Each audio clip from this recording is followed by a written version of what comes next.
What is up, everyone, and welcome back to some more Higurashi. In the previous recording session, quite a lot went down. We had quite a lot go down. We saw that definitely wrong name. We saw that Rena definitely has that violent instinct in her. She can definitely get violent when she needs to, as she took out both the Rena, who was preying on her father, and then took out Tepe as well. And then afterwards, she was trying to disassemble the bodies. That's not quite the right word, but sure, we'll go with that one.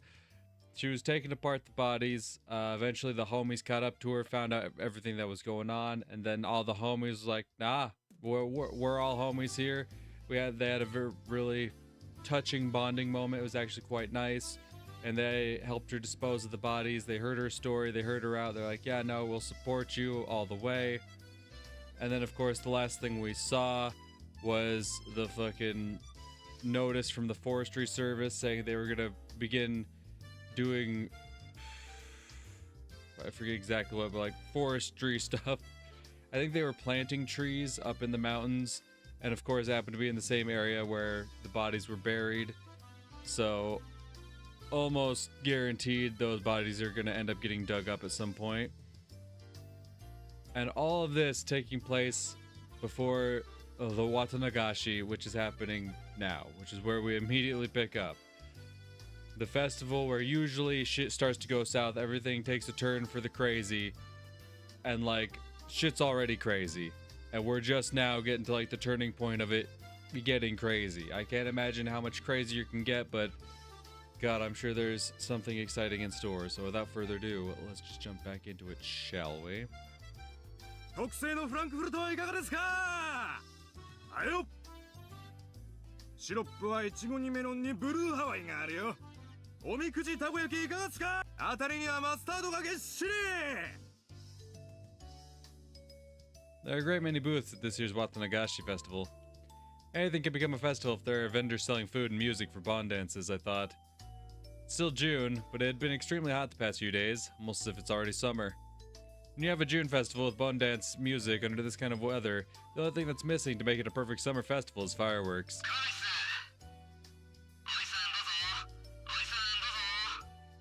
I heard a voice coming from my portable radio. Oh! Where Oishi's point of view. Interesting. This earphone, it looks a little like I'm secretly listening to the horse races while on duty. Hi, Oishi desu. Kando ryoko.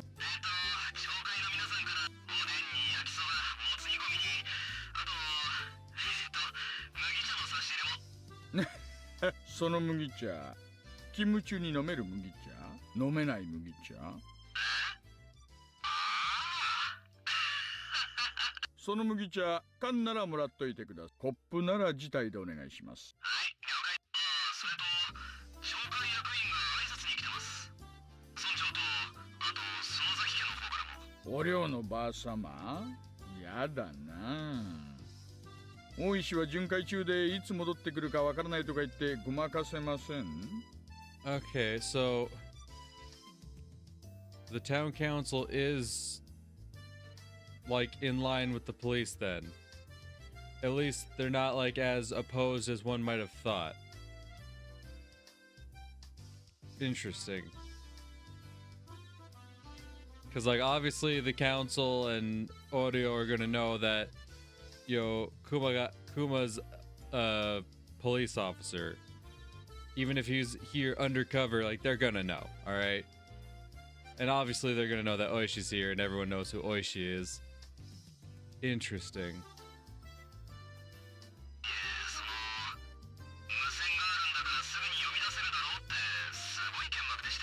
Oh, interesting. あのばあさま、死ぬときは絶対脳梗塞ですね。了解了解。すぐに戻ると丁重にですよ。お伝えください。Oh well, I guess I'll have to go back and mingle with the locals. All of a sudden, a group of kids came running towards me from behind. For a quick look at them, I noticed they were the granddaughter of the old bag and her friends. They occupied a corner of the shooting gallery stall, making a lot of noise. Mion Sonozaki. When acting her age, she's a cute and normal girl. But do I ever hate it when she acts like a member of the Sonozaki family? She'll be the boss of the Okonomiya Yakuza territory in 10 or 20 years, just you wait and see. And while I was thinking things like that, I noticed that Mion wasn't the one taking leadership of her group this time. It was the boy. That boy. I know him. He just moved here recently. The boy from the Maibara mansion. Keiichi Maibara-kun, was it? I heard that the Maibara family's from the city and they're supposedly very rich, too. But he doesn't flaunt his family's wealth and he has a good reputation because of that. Even though he just moved here, he's already adjusted to his new school and he's popular with his classmates, too. Everyone in the village seems to like him as well.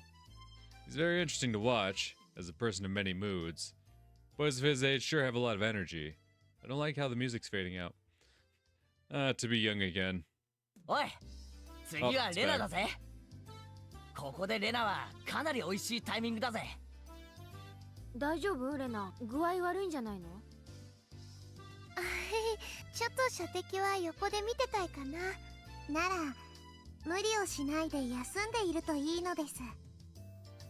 ではレナさんを飛ばしてここでいよいよ真打ち。私の出番でございましてよ。Looked like only 4 of them were having a good time. The girl called Rena seemed outside of that circle of smiles. Damn, he's already clocking it. Her name is Rena Ryuugu. Yep, and once they, let me guess, once they uncover the bodies in the mountains, he's gonna fucking, I don't know how he's gonna come to that conclusion. He's like, you know, I can't but remember there was that girl acting strange and seeming very out of it during the festival. Kinda stands out when everyone else is having such a good time. Maybe there's something going on there. What was her real name? I couldn't remember, but I can check when I get back to the station. Rena's only a nickname. What was her name? It's a one character difference. Even in Japanese, if you spell it out with the hiragana, like it's a one character difference. It's just the I, man. It's just the E. The fuck do you mean, what's her name? Reina's just a nickname. I can't imagine what her actual name could be. It escapes me. I believe she moved here a year before my Maibara-kun did. Her mother divorced her father, or something like that. She's a strong girl who does all the housework by herself. She's a very modest girl, I'm told, which is rare in this era. Unlike my Maibara-kun, it seemed like she hadn't really opened up to her friends just yet. They had looked like a group of 5, but there's distance between her and the others. It's a little sad, you know. My Maibara-kun has become a part of the village, but Reina is still by herself. Well, that's just how it looks to me.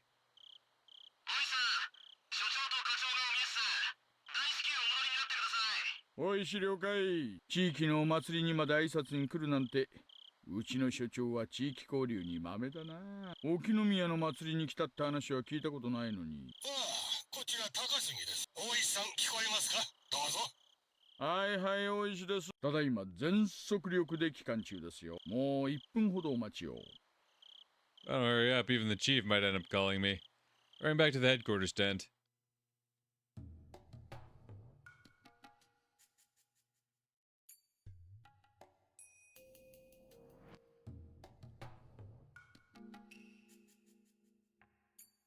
Okay, so it's saying like things play out how they usually do.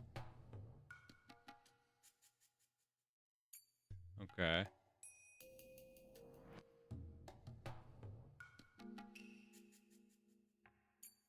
Oi-san, 先生が到着してます。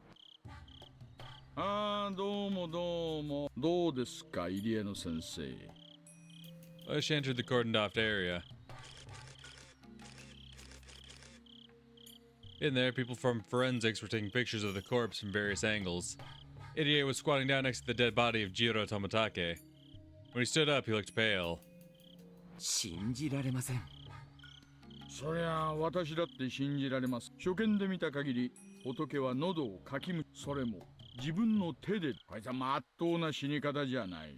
十中八九、何らかのヤバめな薬物でしょう。彼は何らかの薬物の常習者だったということでしょう。さあね、そいつを調べるのはどうやら我々の仕事になりそうです。大石さん、この角材は？多分仏が振り回したんじゃないかと思います。で、途中で捨てて喉をかくのが楽しくなっちゃったんじゃないかと。角材を何のために振り回したんでしょう。自衛のためと考えるのが一番自然だと思います。仏の体に外傷がいくつかあるのに気づいてます？ええ、打撲傷を思わせる跡がいくつか散見できます。ってことは一番考えられるストーリーは、仏が祭り終了後沖宮へ帰る途中、ここで何者かに襲われた。それで取り押さえられて怪しげな注射とかそういうのをされて、その結果錯乱させられて死に至らしめられた。喉をかきむしるように誘導できる薬物なんて。私もそっちは専門じゃありませんが、薬物中毒の一つに自傷行為ってあるらしいじゃないですか。まあその辺はうちの鑑識のじい様が調べてくれるでしょう。おいさん、失礼します。ここから数百メートルのところに富武二郎のものと思われる自転車が見つかりました。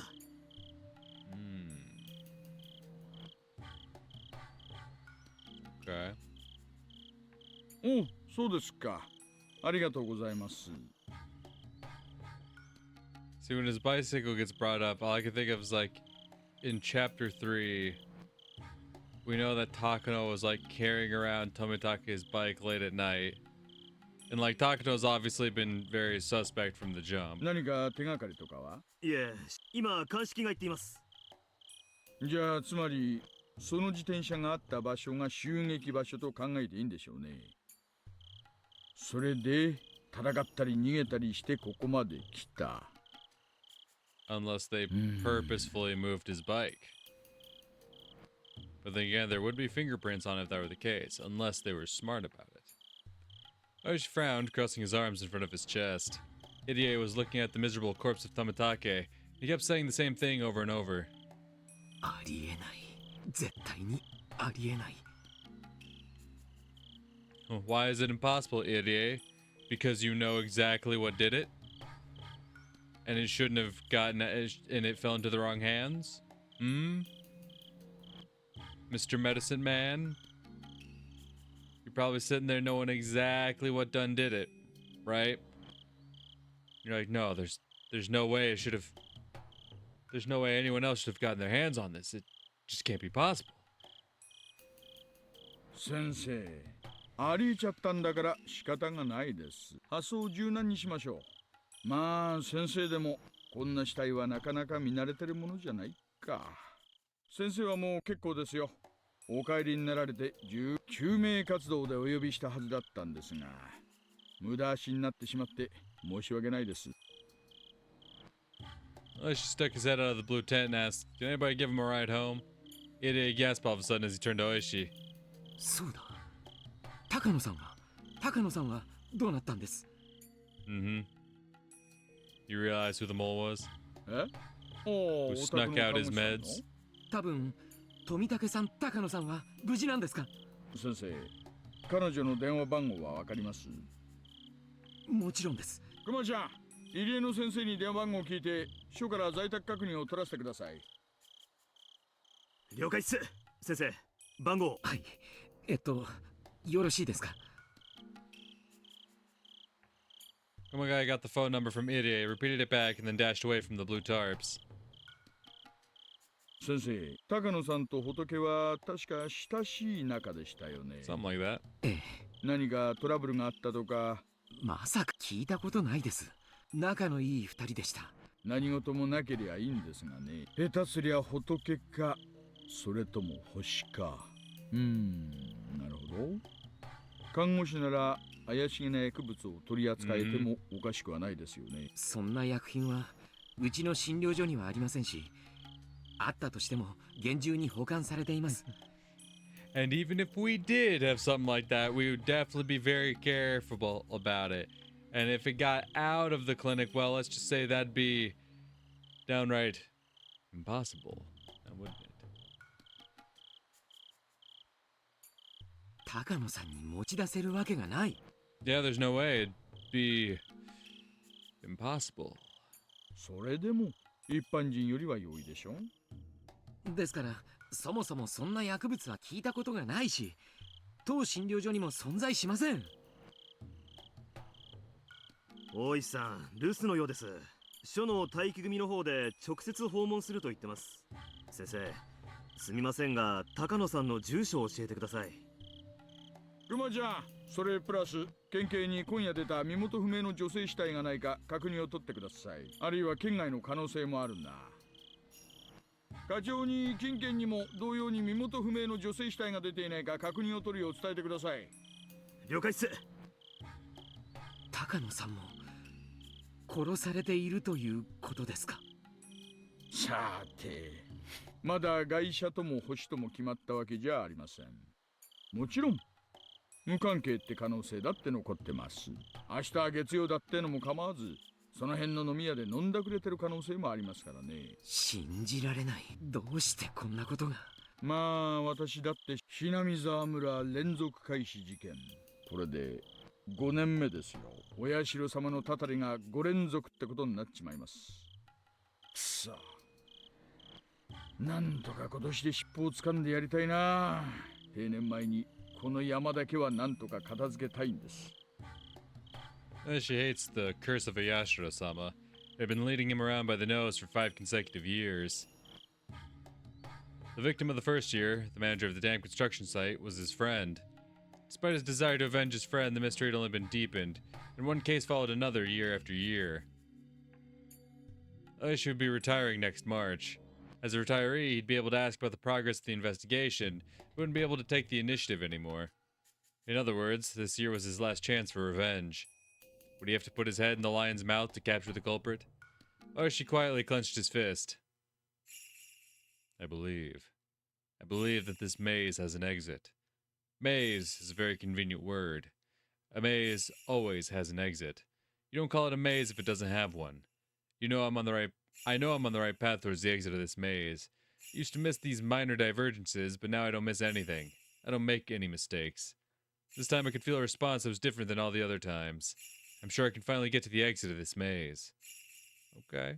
But no matter which path I choose to come to this point, Jiro Tomitake always dies. Correct.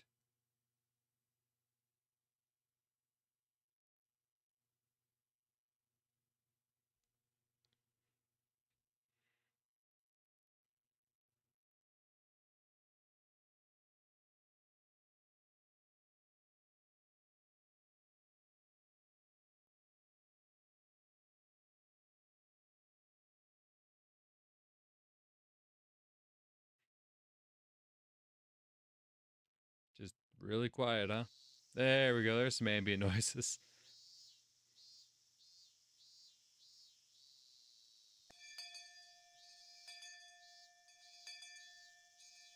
Rena had been sick ever since that day, and she hadn't been able to join in on club activities as often since.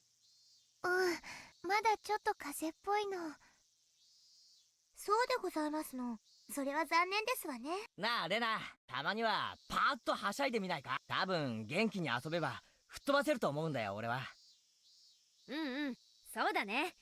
そうかな。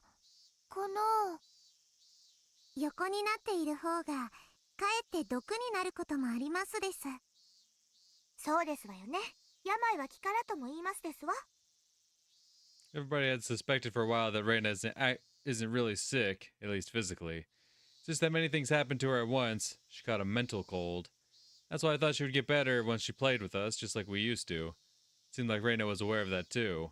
She knew that she had to get out of her state of depression soon. She wanted to get better, and she wanted to have fun again every day. よし、私も参加する。オッケー、そう来なくっちゃね。じゃあ今日はレナの病み上がりも少し加味してテーブルゲームから種目をチョイスしよう。何がいいかな、何がいいかな。Mion started rummaging through her locker, humming to herself. She took one game after another from the locker and put them aside. The locker definitely didn't obey the laws of physics. The amount of games she took out of that locker was more than what it could physically hold. お、こんなのもあったね。久しぶりにやってみようか。今日は本格派推理ゲームでいこう。ほう、なんだよそれ、面白そうだな。ね、犯人と凶器、犯行現場の3つを当てるゲームなの。Are you sure that's the game you want to play me on? You want to play the game that revolves around murder? So soon?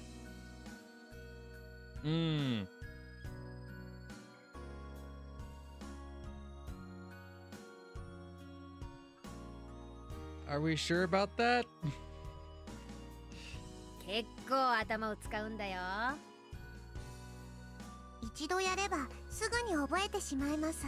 ちゃんとメモに整理していけば大丈夫なのです。情報の整理にはちょっとしたコツがありますのよ。Or are you trying to speak to me, the reader, right now? I need to learn the trick of note taking if I want to figure things out. Well, sorry, but no. All my notes are in my brain. If I forget them, is what it is. 素敵な私の最も得意とするジャンルでございますわね。Fuck you too. The rules don't seem that difficult. In short, it's a game where you sound out the cards each player holds in order to try and reason out the identity of the cards first drawn out of the deck. There are plenty of games in different formats where you try to identify something hidden in the least number of steps. This one just happens to be a competitive one of those. And this one happens to be one about murder. Just saying. The key to winning this game would be how well you can organize your information. We usually like to play athletic games so that we can run around a lot, but in our club you have to excel both academically and athletically. よしよしよし、なんだか面白くなってきやがった。やろうぜやろうぜ。レナ、今日こそ曖昧になってるあの水鉄砲勝負の時の白黒をつけてやる。そうだね。よーし、レナも本気で行くからね。レナが本気なら僕も本気を出さないといけませんです。ですわね。あの水鉄砲の一件以来、ケイチさんとレナさんの評価を改めましてよ。容赦なく行かせていただきますわ。よしよし、もうおじさんもこういう暑さを期待してたんだよ。よし、行ってみよう。よし行くぜ。俺がナイフで書斎はどうだ。あるよ。レナはね、ケイチくん毒薬で玄関ホールだよ。私はこれですわね。ミオン、ピストル、ラウンジですわ。ピストルはあんたが下手なフェイクは意味ないよ。犯人と凶器は犯行現場が2択なのです。はあ、リカちゃんも？私は犯人が2択で特定できない。コツは相手の質問内容からも何かのヒントを得ることですのよ。それが分かれば時には相手の手札で答えが分かることもありましたよ。You know, there is a reason I never did too well playing Clue back in the day. You can insult the whole mystery by the order of the cards the others put down on the table.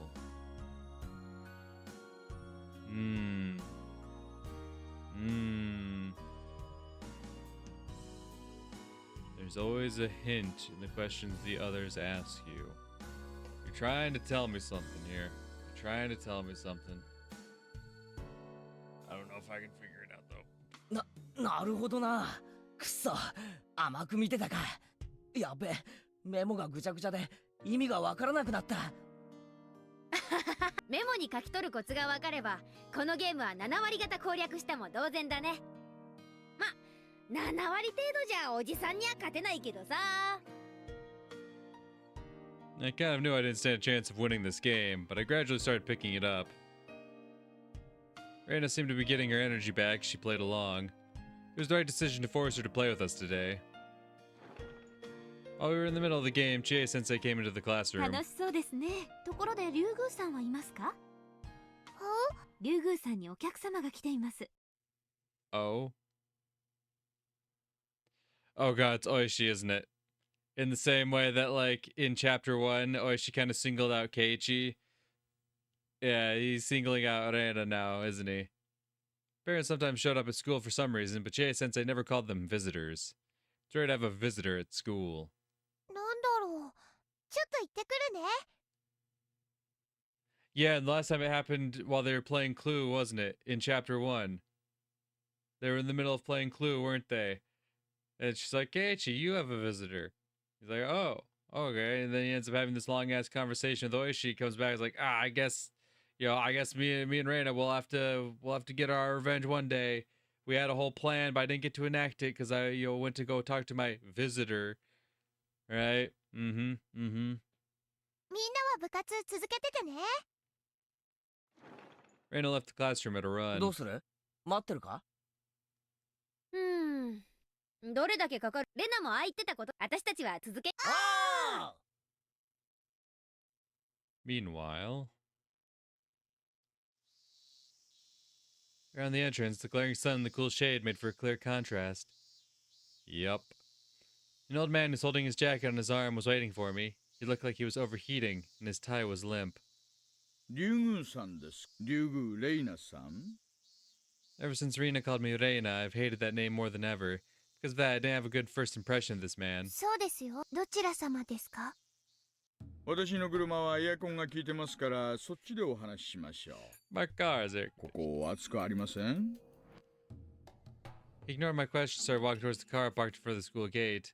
If he wanted to talk about something normal, he would have used the teacher's office. If he wanted to talk in his car instead, I couldn't help but feel suspicious. Chie-sensei let him see me, though. That meant he wasn't a suspicious individual as far as she was concerned. Who was he? 取って食いやしません。どうぞどうぞ。 He called out to me while opening the rear door. Is he a policeman? Did the police find out that I killed those two? I felt anxious all of a sudden. Was this what they call a voluntary interview? I didn't want to go into the car, but if I rejected his offer, it'd only make me look suspicious. I prepared myself and got in. It was really cool inside the car. A car AC must cost a fortune. At least, my father's car doesn't have one. 冷えすぎだったら言ってください。私ガンガンに冷やしちゃうたちですから。で、私に何の用ですか？ In retaliation, I ignored his question and got to the point like he did. He pulled a small notebook out of his breast pocket and flipped through it. He picked out a photo from it. The photo showed the face of a goofy-looking man. この男性のことでご存知のことがあったら教えてください。 The man in the picture was expressionless and looked half asleep. Sometimes you can't even recognize your own family members in a photo where they don't have an expression. So there's no way I would recognize a person who wasn't related to me. But anyway, that was a bit of a relief. It had nothing to do with Rena or her partner. シャツにマジックで落書きがありましてね。リュウグウさんをはじめクラスメート何人かの署名入りでした。これ、富武さん？ I don't feel his usual carefree unreliableness from this picture at all. From this half-awake, emotionless face. では、こちらの女性はわかりますか？ I knew what he was going to show. ミオさんです。高野ミオさん。二人に最後に会ったのはいつですか？綿流しの祭りのお開きになった直後くらいにあったと思います。何か気になったこととかありませんか？何でも結構です。話してください。富武さんたちに何かあったんですか？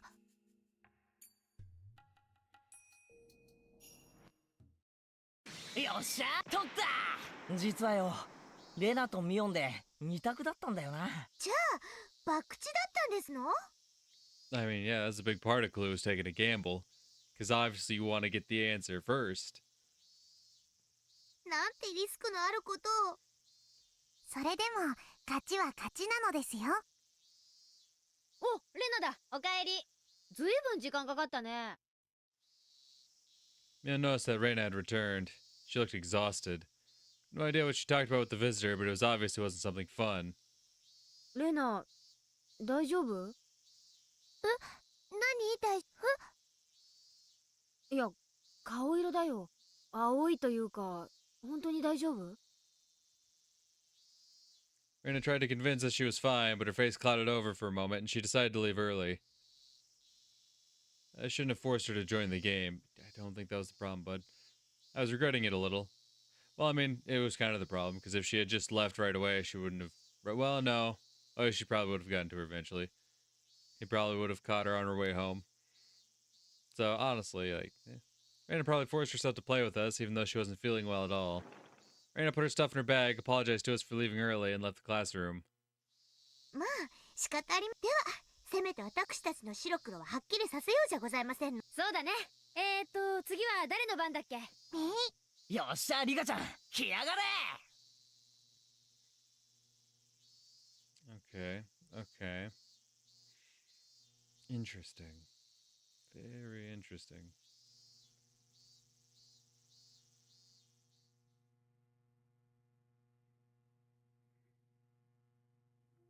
First of all, I wasn't very close to Mio-san. I knew who she was, so I greeted her whenever we happened to pass by. But that was about it. I never really talked to her except for the one time. And that time was only recently. It was between the day of the Watanagashi festival and the day I was caught in the act of burying the two corpses by Keiichiku and my other friends. I had a phone call from the library that evening, and I was told that my father needed to return the book he borrowed. He was shopping at the home improvement store at the time, so I went to the library to return the book for him. While I was there, I thought about borrowing some books for myself and started walking around the library. I saw her there. あら、レナちゃんじゃないかしら。こんにちは。ミオさん、どうもこんにちは。図書館で会うなんて珍しいですね。そう、私にとってみれば、あなたが図書館にいることの方が珍しいんだけど。She smiled in the very attractive and charming way that only a mature woman can do. Her smile gave no indication that she knew her death was just a few days away. She said that she often met with Tomitaki-san at the library. It seemed like she had some time to kill, so she told me she wanted to buy me a drink. I had nothing to do after that. I let her buy me a can of iced milk tea from the vending machine in the library, and we talked for a while. Once I came to think about it, it was a little ironic. She mostly talked about the series of mysterious deaths in Inamizawa. She had no idea that she was going to be the victim of its 5th year. 連続開始事件で。あら、聞いたことくらいあるでしょ。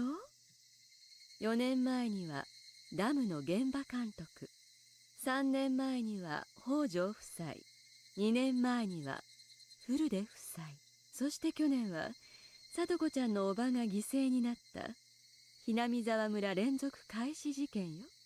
それがあと何日か。一応私もそういう物騒な名前で呼ばれていることは知ってますけど、でも5年目も起こると決まったわけじゃ。起こるわよ、絶対にね。2度あることは3度あるってことわざがあるけど、4度あることは5度あるって方がもっと確率は高いとは思わない？ Mio-san was convinced that the 5th mysterious death was going to happen, but she didn't know she was going to be the 5th victim. That's ironic and also really creepy. I mean, we don't know for sure that she didn't know. I mean, for all you know, maybe she was very confident in knowing that she was. And that's why she's like, oh yeah, no, it's definitely gonna happen for sure. But there was always something creepy about her. That is also true. So maybe she knew that she was going to be killed in a few days, but still managed to make that mysterious smile. See, that's what I'm saying. The series of mysterious deaths in Yamizawa. Of course I know about it. I've lived here for more than a year. Every year on the day of the Watanagashi festival, one traitor to the village dies mysteriously. It's been that way since the dam conflict. Each case was solved individually, but mysterious incidents still happen every year. It makes me wonder if there's some kind of will to all this. The creepiness and incomprehensibility of it all gave rise to the name The Curse of Yashiro-sama, which fit perfectly. Despite this, I always thought the Curse of Yashiro-sama was just a series of coincidences. My reason for that is because I strongly believe that Satoshi-kun was the one who murdered his aunt on the 4th year. I don't have any evidence, but I just know it. I know that Satoshi-kun was in a serious predicament last year and that he had nowhere to turn. He had no one to help him, but he had to save Satoko-chan as soon as he could. Satoshi-kun thought it through and made the best choice he could to handle the situation, just like what I did with my problem with Rena. I hesitated to inform Mio-san that Satoshi-kun was the murderer on the 4th year, so I just listened to her for a while. According to her theory, the series of the mysterious deaths isn't just a set of coincidences, but is instead a series of interrelated murder cases.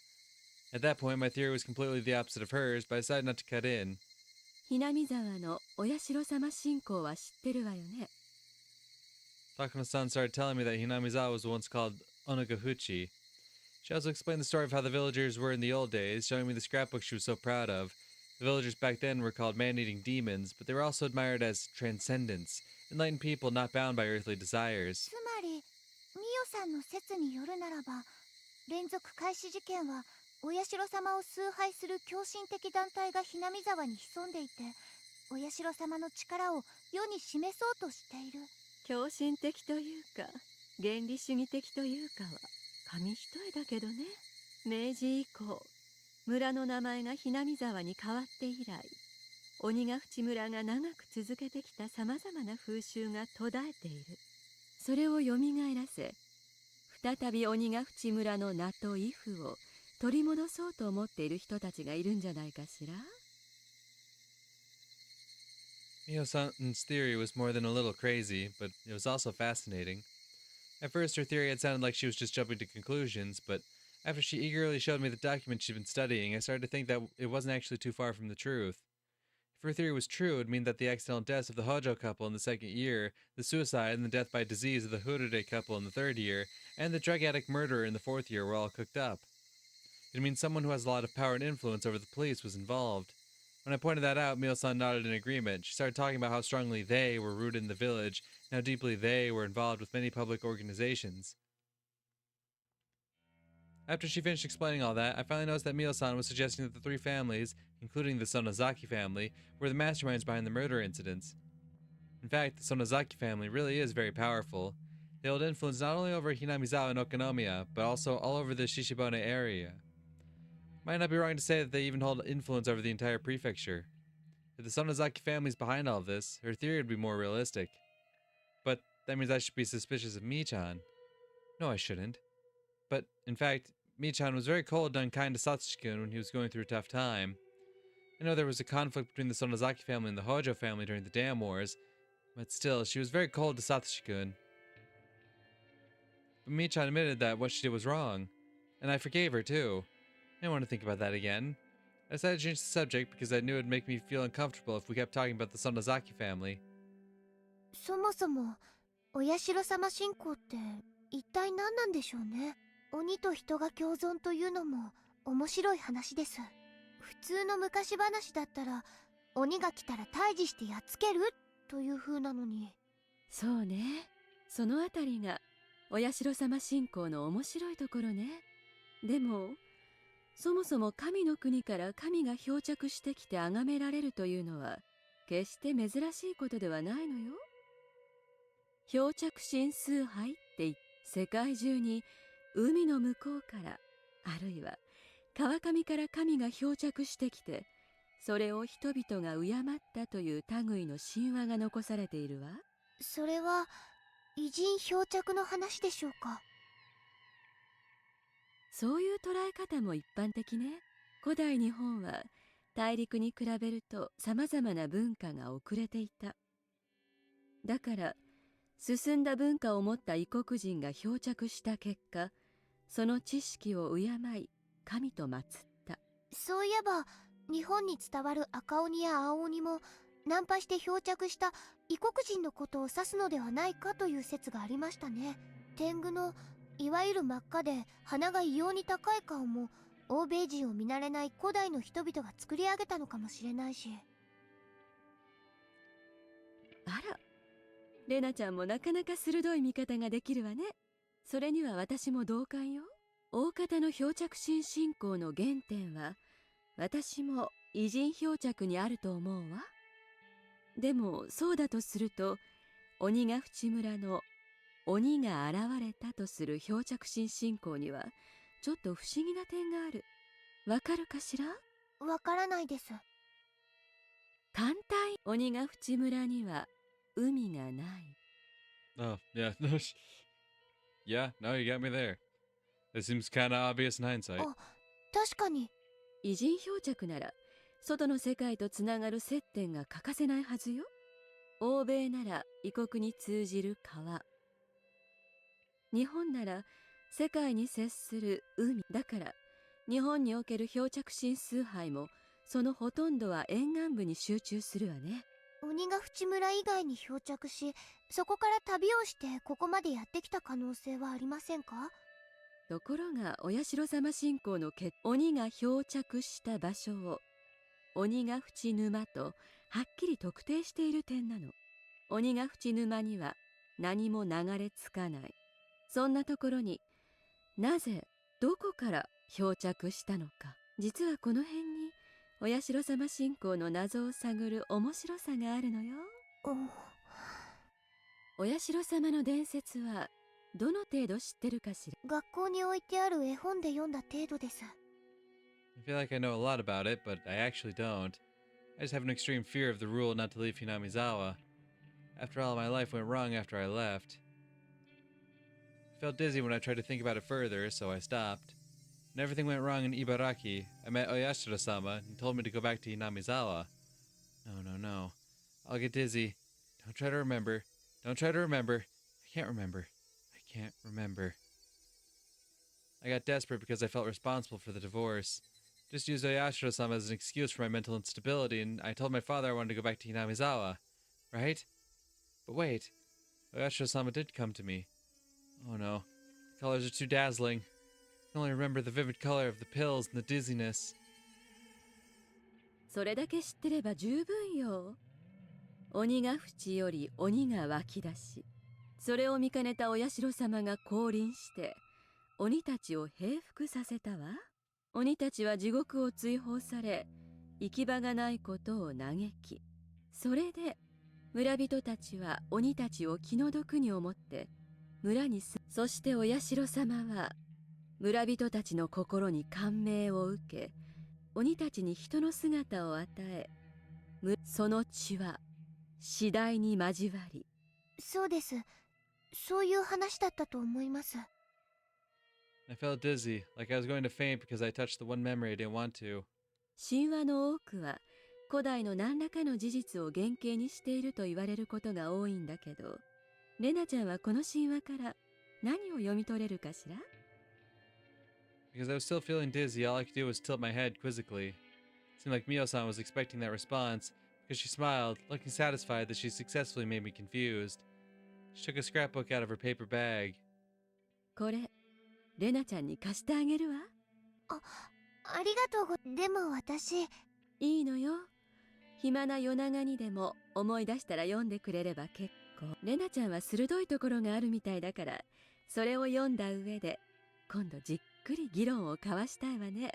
私も肯定的であれ敵対的であれ、議論の相手がいなくて寂しいのよ。二郎さん、こういうのにはさっぱり興味のない人だし。I had little choice but to take the scrapbook. Apparently Mio-san came to the library often, so I figured I could return it to her whenever I came to return my books. However, the day I had returned the scrapbook to Mio-san never came. どうしたの？さっきからうつろね。体調悪いの？ちょっと夏風邪気味で、まだ病み上がりなんです。It wasn't the summer cold that was making me feel dizzy. I always get dizzy when I try to remember the time I met Oyashiro-sama in Ibaraki. I mustered all my courage and asked her. My memory of those days in Ibaraki is blurry. I know I met Oyashiro-sama. Nobody believed me, and they told me that it was a hallucination. I thought Mio-san would listen to me. ミオさん、今度は私の話を聞いてもらってもいいですか？いいわよ。聞いてもらったお返しに今度は私が聞くわ。いえ、お社様の話なんです。笑わないわよ。あなたも私の話を笑わなかったもの。Mio-san said it in a very gentle and mature way, and that encouraged me. Even so, I still hesitated to talk, but there was probably nobody but Mio-san with whom I could talk about something like this. I gathered my courage again and spoke. 私、お社様に会ったことがあるんです。本当に？はい、私、小学校に上がる前まではひなみ沢に住んでいたんです。それが母の仕事の関係で茨城に引っ越したんです。この意味はわかるわよ。南沢を離れてはならないというお社様。そうです。それでいろいろ悪いことが起こって母が離婚し、私も自暴自棄になって悪いことをしたりしました。辛いこともあったのね。それで世の中の何もかもが嫌になって、自分以外の幸せな人たち全部が私を見下しているように感じた最後の頃、不思議な存在が現れるようになったんです。それがお社様。初めて現れたのは全部嫌になって自分を壊してしまいたいと思って Oh, 体に刃物を突きつけたことがあったんです。その時首をカミソリで切りつけたら血に混じってブクブクと汚らしい何かが溢れ出したんです。それはバカにしないわ。続けて。 The chill I felt at that time came back to me. I sealed that memory away so that I wouldn't have to remember ever again. Once I unsealed it, I started remembering things one after another. Yes, back then there was something in the blood. Something crawling. 赤黒い無数のウジ虫だったんです。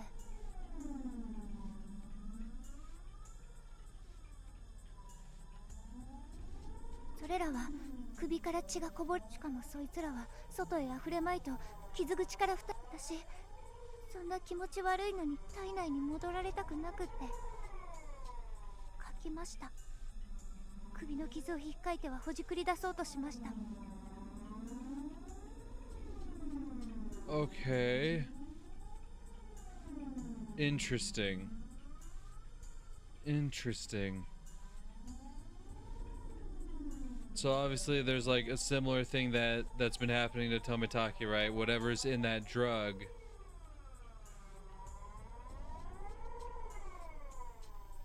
Hmm.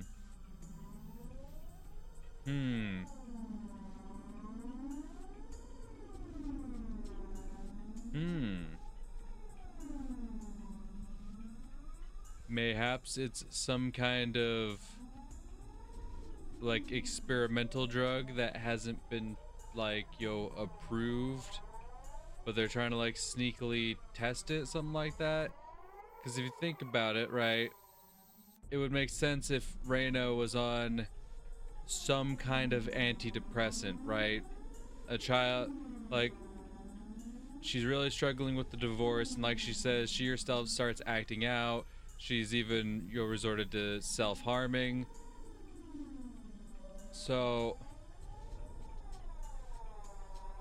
it would make sense that, I know with the 80s, mental health issues weren't taken as seriously and definitely weren't medicated as this in the same way they are today, but it would make some kind of sense. And like I've already pointed out, Tomitake has those dog tags. And I do know from looking at sprites, like, he has a military uniform. Alright, so I know that's not just there for decoration. It would make sense that he, as potentially a soldier, especially... Well, no, he's not that old. I have to remember this is the 80s, right? I'm used to my murder mysteries taking place in the 50s. Yeah, no, it's the 80s. I was gonna say he's like fresh from the war. He's not fresh from the war, but even if he was involved in like World War II, still, like, as a soldier, I'm sure there's a very good chance he's suffering from some form of PTSD. It would make a lot of sense. And so he ends up, so they like sneak in some kind of antidepressant drug, right? Some kind of experimental shit. I could see it.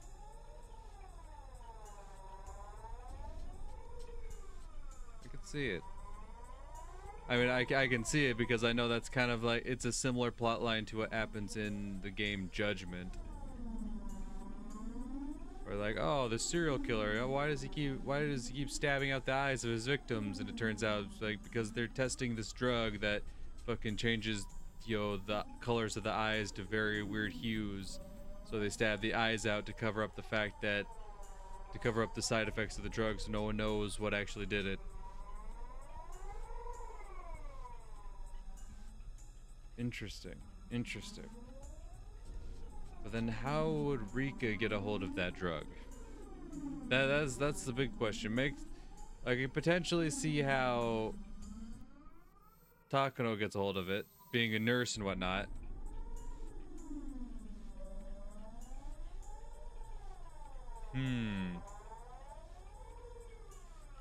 Well, actually, I guess it could kind of make sense because I'm sure, like Rika could have the drug without necessarily taking it, right? Because she herself is an orphan, so like it wouldn't surprise me if she was given some kind of medication to help cope with that traumatic experience. But maybe she knows better about what that medication is. She very easily gets a hold of information others might not have because she just puts on the cutesy charm. Interesting. でもそれ以上は痛くて血まれで、私の体の中には血管いっぱいにそれで私は試しに、そしたら溢れてきたんです。ドバッとわらわらっと。I understand, Ryuugu-san, so please calm down. 分かってないってば。そのウジ虫たちは血と一緒にドバッと溢れ出すけど、すぐに元の血管の中に戻ろうとする。それがとてもかゆいんです。No, Adderall's the ADHD medication. I'm trying to think because I know like Adderall, like people slangily refer to Adderall sometimes as diet meth because Adderall is a form of amphetamines. And obviously I know from just being around people who've used meth, like that's one of those drugs that really makes you fucks with you, makes you feel like there's like bugs in your skin and whatnot. So I was trying to think, like, Adderall's not one of the antidepressants though, it's an ADHD medication. Though again, this was the 80s. This is the 80s, not the 2020s, right? Fucking who knows what they might give you and just like, fuck, try this, maybe this will help. Please bring a doctor, no, don't claw at it like that. Bring me a sedative, hurry, hold her down.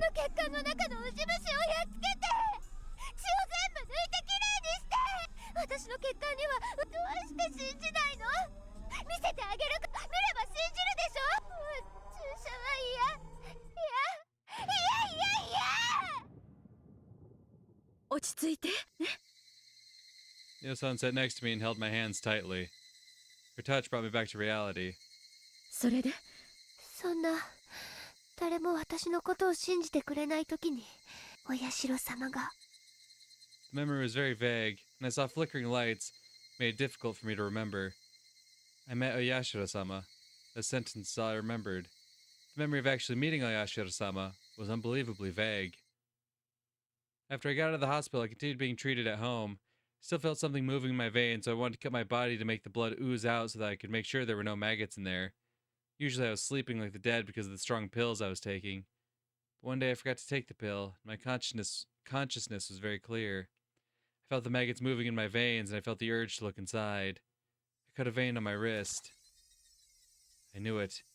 A lot of blood and many dusky red maggots came out of the wound. I wanted to wash them off before they crawled back inside me, so I put my wrist under running water in the bathroom sink and tried to open the vein. God damn, girl.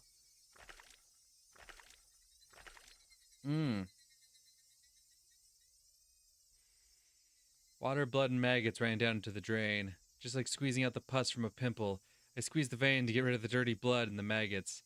I kept doing it. My arms started to feel numb and I felt cold, but I kept doing it.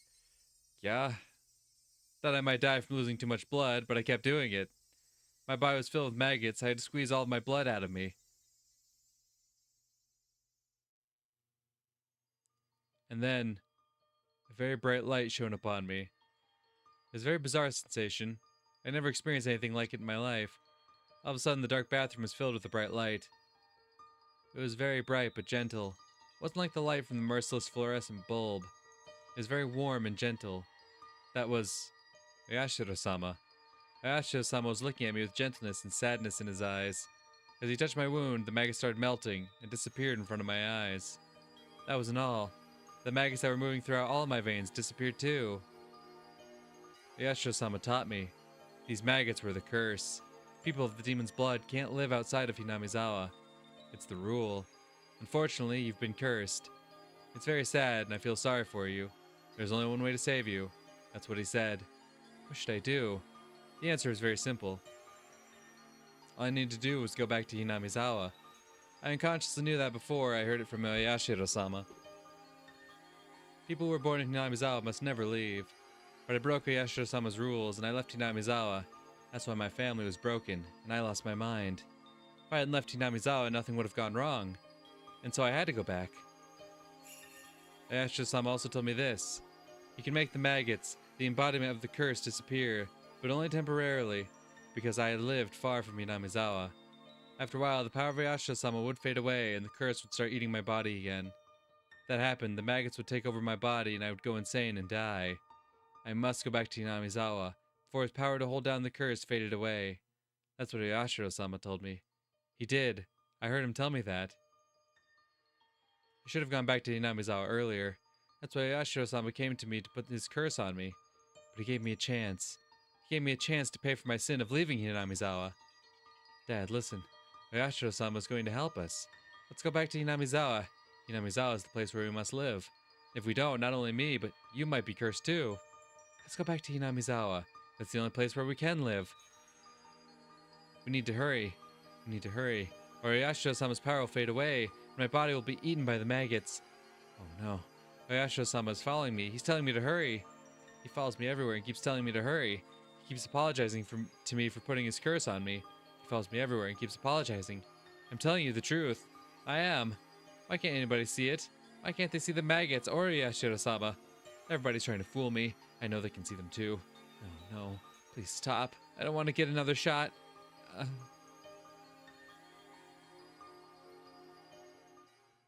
落ち着いた？ I was breathing hard and Mio-san was holding my shoulders.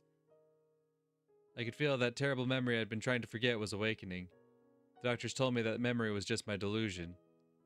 They told me that since I blamed myself for the divorce, I unconsciously had a desire to blame someone else for it, and I unconsciously connected the desire of the folktale of Oyashiro-sama that I read when I was little. I got drug treatment, received counseling, and waited. I gradually got better, and that proved the things I saw were just a hallucination. The doctors asked my father to consider moving to Hinamizawa if possible. Fortunately, he wanted to change his living environment to heal his pain from the divorce as well. So we came back to Hinamizawa. After we came back to Hinamizawa, I felt it. I felt it in my bones that this was the place we should live. And I also felt Oyashiro-sama's blessing. I definitely felt it. I felt the curse of Oyashiro-sama starting to break. I was free. After I moved here, I went to the clinic in Gogara for a while. The doctor gave me the same poisonous-looking pills, and I kept taking them for a while. The terrible memory gradually became unclear. Whenever I tried to remember it, I could only remember the strong side effect of the pills, and it made me dizzy. That's how I regained my peace. And then I changed my name, Rena. The reason was because my name reminded me of those bad memories. I didn't want to have anything icky in my life anymore. That's why I came up with the idea of taking icky things out. After I took the I of icky out of my name, Rena, there was only Re and Na left. That's how Rena was born. I liked that. When I was introduced to my classmates, I told them to call me Rena. Since then, that had been my name. I'm living my new life as Rena. I cut away all the sad things that happened when I was Rena. My father still calls me Rena, but I don't feel as bad as long as it was just my father and my relatives. But then Rena came into my life one day, and she called me Rena. Because she called me Rena, those colored lights started flickering again. I should stop. I should forget about it. The lights were still flickering.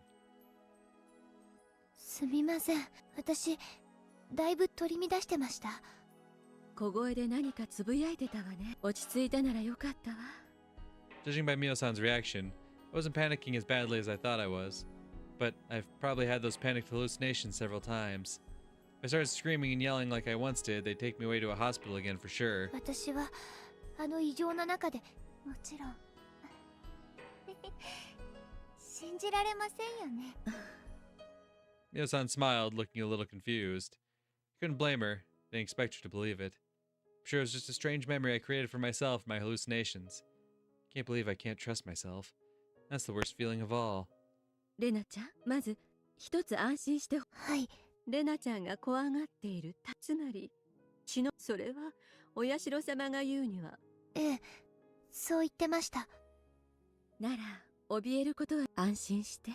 あなたは今まあこの図書館は沖宮だけど、このくらいの距離ならお社様も許してくれるわね。血管の内側に何かがうごめいているな。それは。だから安心して。あなたは今お社様の戒律をちゃんと守ってる。だから何も恐れなくていいの。だってそうでしょうね。はい。はい。I didn't know until then that she was such a warm-hearted person. I met many doctors and talked to them about this, but they always ignored me, didn't really listen. All they did was give me a shot of the drug I hated. On the other hand, Mio-san didn't deny my story or the existence of Yashiro-sama. People in this village whispered behind her back that she's a little crazy. But she was actually a very kind person, I thought. レナちゃん、私は今の話。ありがとうございます。そう言ってくれた人は初めてかもです。Oh, poor Rena. Finally, she's the first person to ever say she believes her ends up fucking dead. Poor girl.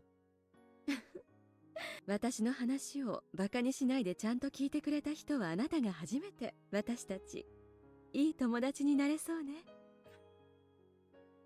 Mio-san smiled, touching my head with hers.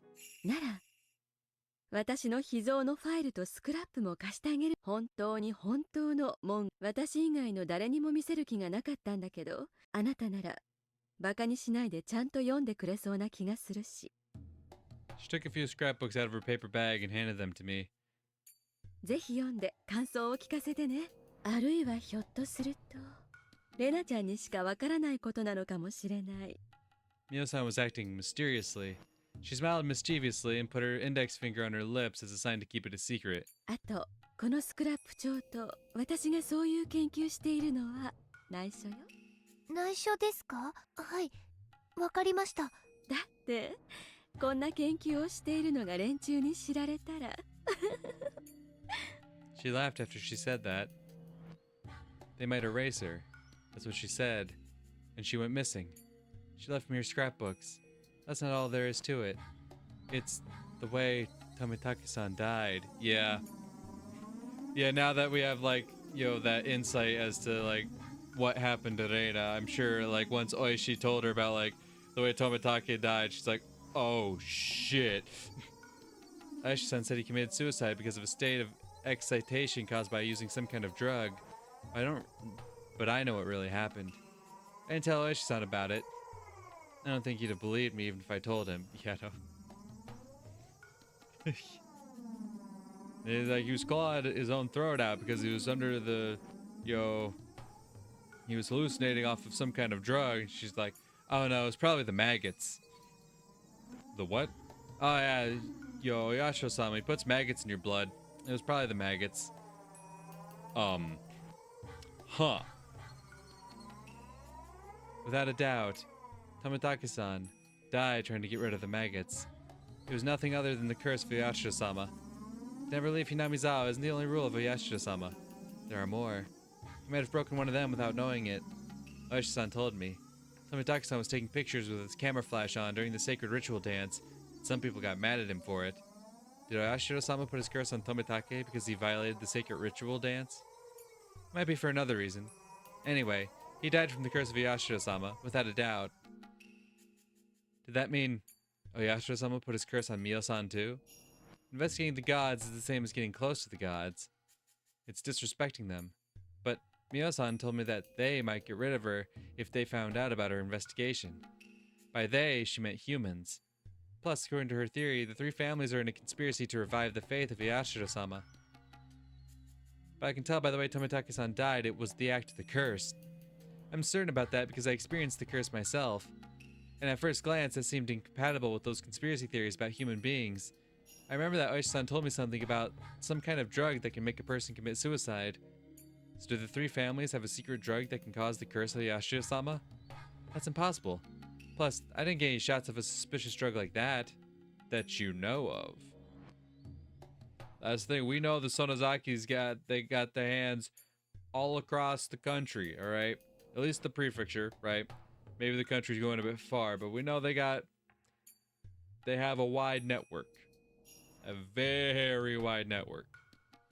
So for all you know, one of your doctors just might have been. I had a normal life in Ibaraki. I was involved with the Sonozaki family or the Kimiyoshi family that you know of. Oishi-san asked me for a favor. He asked me to tell him secretly if I saw or heard anything suspicious. Could be about Mi-chan, Rika-chan, or anybody in the village. Mio-san believed my story about Yashiro-sama. Now she's gone. Tomitake-san died by doing the same thing I did. No. I don't want to get involved with the curse of Yashiro-sama. Is this a conspiracy of a group of fanatical cult members? Or is it the curse of Yashiro-sama? Is everything just a set of coincidences? Or maybe it's a mixture of conspiracy and the curse? I don't know. Is it the work of humans, the curse, or a coincidence? Oh no. Even the light of the sunset was making me feel dizzy. When did the sunlight in Hinamizawa get so mean? Mio-san told me to keep her investigation secret. I have her top secret scrapbooks. They might hold the truth about everything. When I realized that, I got scared all of a sudden. I might end up the same way as Mio-san, because I have her scrapbooks. If it's a conspiracy, I'll be erased. If it's the curse, I'll be cursed. I should burn the scrapbooks. That's the safest thing to do. No! But Mio-san believed my story. Yes. Mio-san listened to me without laughing. I'd feel wrong to burn them without taking a look. If it's a conspiracy, I have to expose it. If it's the curse, I have to break it. I shouldn't run away. I should fight. Yeah! That's right. I decided to fight to seize my happiness. I shouldn't give in to misfortunes. I have to fight. I'm going to get rid of all the things that are trying to ruin my peaceful life. I'm going to read her scrapbooks when I get home. I started walking faster. Okay.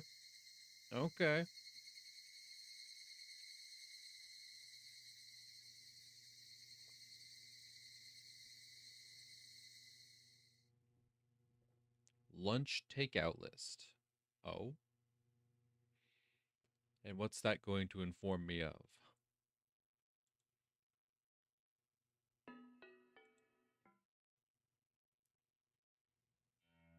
Attention, Kuroda Mental Clinic.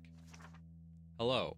To get straight to the point, we can assume that this is an acute case of post-traumatic stress disorder. I mentioned PTSD.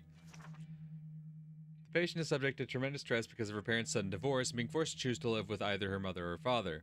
Furthermore, the patient firmly believes that she was responsible for her parents' divorce, which further drives her to self-mutilation. The patient's largest shock stems from a sense of betrayal of her own household, which she believed was an absolute safe haven. Henceforth, there is a high possibility that the patient will resort to psychological defense measures to protect her family. For example, she might feel high disdain for any person of the opposite sex who approaches her father. True. Though, to be fair, it was justified that time around, but she might feel uncomfortable about having other people in her home. True. She may also display eccentric behavior in order to keep people away from it. True. As an example of the latter, there are reported cases of patients unconsciously bringing home garbage. It's highly important that the patient remains in close communication with her father. By deepening the communication between the two of them, it'll strengthen their family bond and loosen up her anxiety. Since the patient only shows signs of an acute syndrome in this case, there's a very good chance that she'll recover within 3 months with her father's support and proper medication. However, it's common for a patient who seemed to have recovered to have a sudden reoccurrence, a flashback, even after 10 years. That's quite the specific amount of time you bring up. Because if she moved, right... She said she moved shortly before she started school, which, would imagine would be 6, maybe 7 years old. And in the present day, she's believed to be a teen, maybe 16, possibly 17. That's quite the exact amount of time, huh? Her father is still fairly young, and there's still a chance that he could remarry. However, seeing an unfamiliar member of the opposite sex through remarriage could trigger a flashback in the patient, which may lead to an avoidance behavior or hyper-awareness. Please explain this part thoroughly to the father in order for him to understand the recovery process. Should the father decide to remarry, it's recommended that he should hold off in telling the patient until she reaches the age where she's capable of living independently. Also, the cause of the patient's psychosomatic self-mutilating behavior, delusional parasitosis, seems to be its own culture-bound syndrome. The patient blindly believes that leaving her home village will cause a curse, and that this curse was the cause of her parents' divorce. We believe this is a subconscious defensive mechanism to reduce her mental trauma by shifting the blame from herself to her village's curse. According to the patient's statement, the culture of her home village is extremely strict and exclusive. The patient believes that there's no way to be saved from the curse other than by going back to the village, as the curse will continue as long as she lives in her current environment. Through this, we see an inclination of schizophrenia and believe the chances are high that the patient will continue to alter their perceived reality. Schizophrenia is a case where patients' personalities are reduced, causing altered perceptions of reality and delusions. Mm. Mm. Mm. Mm.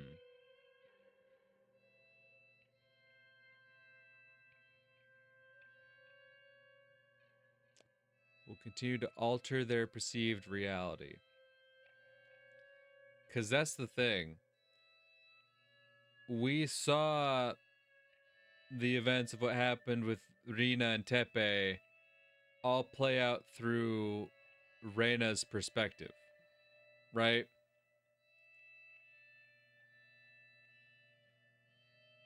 There's a reason why they show us that in Reina's perspective, and not like in a third person perspective where we're just on the outside watching things play out.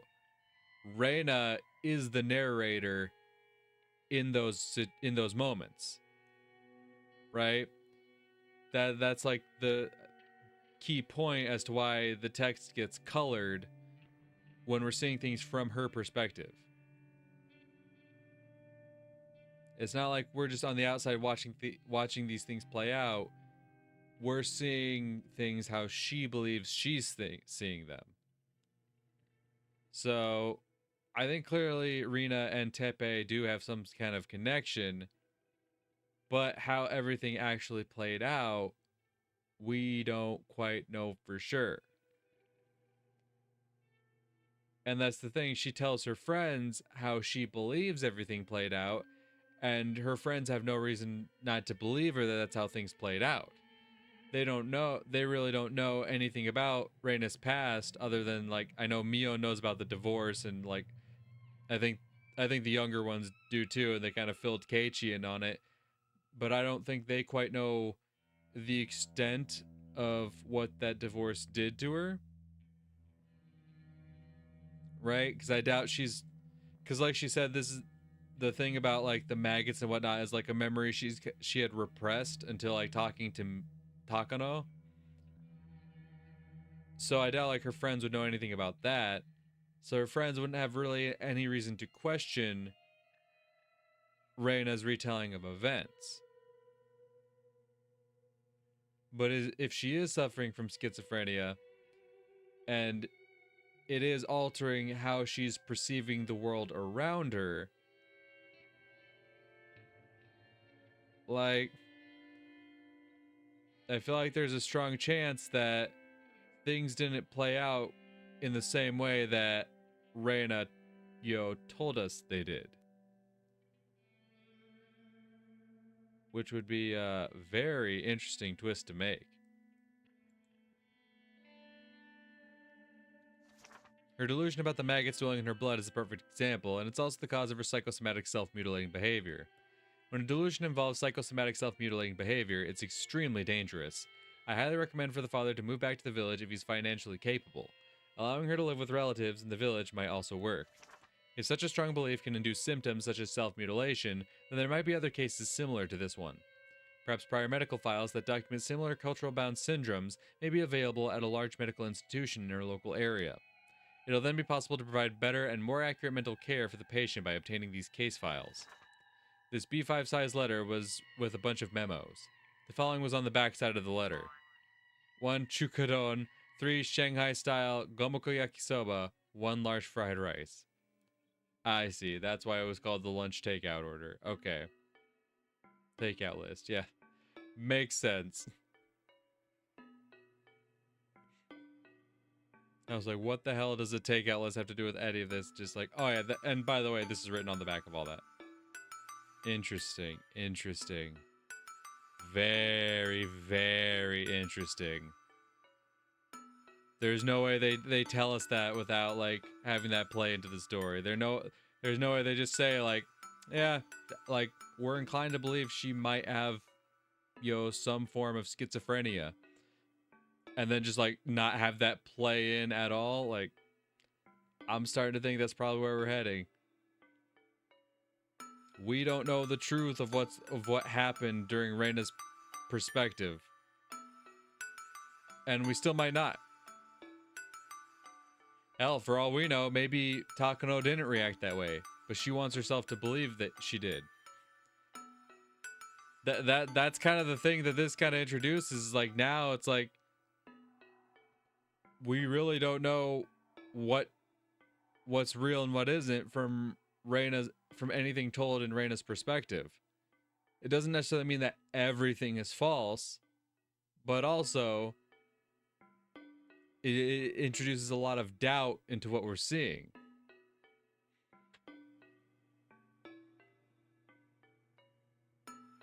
God damn. Okay. I'm into it. Let's keep going. About homing ability and homesickness. If you interpret homing ability in a broad sense, you can say that most animals have a homing ability. It's the same with humans. We like to sleep, rest, and eat at a place where we feel comfortable, namely, our homes. Your home is to you what nests are to animals. Therefore, we can say that humans have a homing ability as well.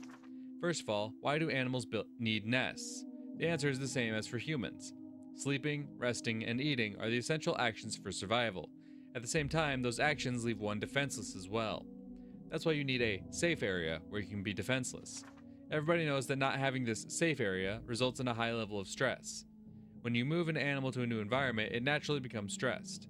When you force a person to live in a foreign land where they aren't comfortable, they become greatly stressed as well. Everybody also knows that this kind of stress is called homesickness. The Japanese don't know much about homesickness. We define it as a mental weakness and we neglected to treat it for a long period of time. However, homesickness has a very long history. In Europe's Middle Ages, people believed that it wasn't a mental but rather a physical disease. People also believed that out of everyone, the Swiss got the disease the most. The Swiss, you see, were known to be an ethnic group that worked away from home in that era. They lived far away from their homes, there were no telephones at the time, so they couldn't even hear their families' voices for ages and ages. It's easy to imagine that young Swiss workers got homesick while working in a strange land. These Swiss who got homesick wanted to go home, but they couldn't because of their jobs. The conflict made them weak physically and mentally. Some of them went crazy and tried to escape from their reality by committing suicide or running away. The Swiss at the time were very superstitious, and many folk remedies and occult-like treatments to prevent homesickness went around. Since going home was the only treatment, they must have called it a fatal disease. But it isn't really one, of course. Specifically, homesickness is a sign of that human homing instinct. Your brain desires to go back to your safe area, namely your home. At first, your brain makes you remember the happy memories of your home, and it urges you to go home in a natural way. But when reason stops you from achieving your desire, your brain starts sending unnatural signals to your body. As a result, your body gets weak, and that makes it more difficult for you to live in a strange land. In the end, you have to bend reason in order to achieve your desire to go home. So, homesickness is born from our homing instincts. And the stronger one's homing instinct is, the stronger their homesickness. The strength of that homing instinct varies from individual to individual and depends on the environment in which those individuals live. When your home is safe and the environment you live in is dangerous, your homing instinct grows stronger. On the other hand, when the environment you live in is safer than your homing instinct becomes very weak. Safety isn't the only element that affects its strength. Cultural aspects affect it too. The many customs demanding families to return home for major events varies with each region, so your birthplace's culture also alters the strength of your homing instinct.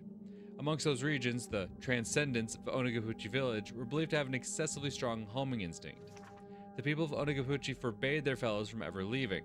Many believe this was the effect of the elitism and sense of purity I already mentioned before. People today still strongly believe that Oyashiro-sama puts his curse on you if you break his rule and abandon the village. This superstition can be interpreted as homesickness. If homesickness is directly proportional to one's homing instinct, then the exaggerated expression curse would signify the strength of that homesickness and also their homing instinct. I can assume that they hated the outside world and created an insular society precisely because of their powerful homing ability. Unfortunately, there's no way to measure the strength of the homing ability that the primitive people of Onagabuchi had. It was so strongly forbidden to leave the village that nobody left long enough to get homesick. However, after the Meiji era, things changed. The sacredness of Onagabuchi dwindled with the efforts of modernization. Many young people started longing for city life, and some people were forced to leave the village to get a job. As a result, villagers started venturing outside the village borders. That was when the transcendents of Onagabuchi realized how strong their homing ability was for the first time. The residents of Hinamizawa got extremely homesick. After a while, people started to call this homesickness the curse of Oyashiro-sama. It became rumored that a person who left the village to get a job in a strange land was cursed, that he went crazy and died, and people who had left the village started coming back to either it or the nearby town. Their homesickness and their homing ability were very strong because of their culture. It's reasonable to think that these were cultivated by the unique religion in Hinamizawa, namely the cult of Yashiro-sama. From the moment they were born, they were taught the rules of Yashiro-sama. They must have felt guilty about leaving the village unconsciously. As a result, they consider their homesickness to be the curse of Yashiro-sama.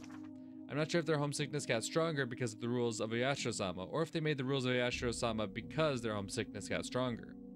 I don't know which came first. I got tired of reading such small print and lay down on the floor on my back. The true identity of the curse of Yashiro-sama is homesickness? Mio-san believed my story and she let me read these scrapbooks. That's why I expected to find something interesting. What it's saying is that the answer to it all is homesickness, which many doctors told me so many times at counseling. I'm a little upset. The word homesickness can't explain the extraordinary experience I had. I saw Oyashiro-sama come down to me from a bright light in the bathroom. I saw the dusky red maggots come out of my blood vessels. The scrapbook doesn't explain any of that. I don't understand how Mio-san was going to explain the cloud of maggots. Maybe she didn't have any explanation of that to begin with. Was it just a delusion? I flipped through one of the other scrapbooks Mio-san let me borrow, looking for an explanation of the maggots I saw. Then, I found it. It had the exact title I was looking for. About maggots and the curse of Yashiro-sama. In the Meiji era, a group of villagers were on their way back to Hinamizawa and they started discussing a rumor about a weird disease. They said that maggots started crawling out of the wounds of a person who left Hinamizawa and that the maggots ate the person's body from the inside. The Shinto priest of the Hurure shrine at the time explained that the weird disease was a sign of the curse of Yashiro-sama. According to tradition, the Shinto priest showed the villagers an ancient scroll, and he told them that the story of the maggots had been passed down through the ages. This is what the scroll said. The world where the demons came from must be interpreted as the land of death, and the demons in that land of death had to live their lives while being eaten by maggots. The villagers who are of the demon's blood had nothing to worry about as long as they lived in Hinamizawa under the protection of Yashiro-sama. But once they left Hinamizawa, abandoning that protection, the maggots that had been sleeping in the blood of the demons would start to awaken, and they'd eat their bodies from the inside out.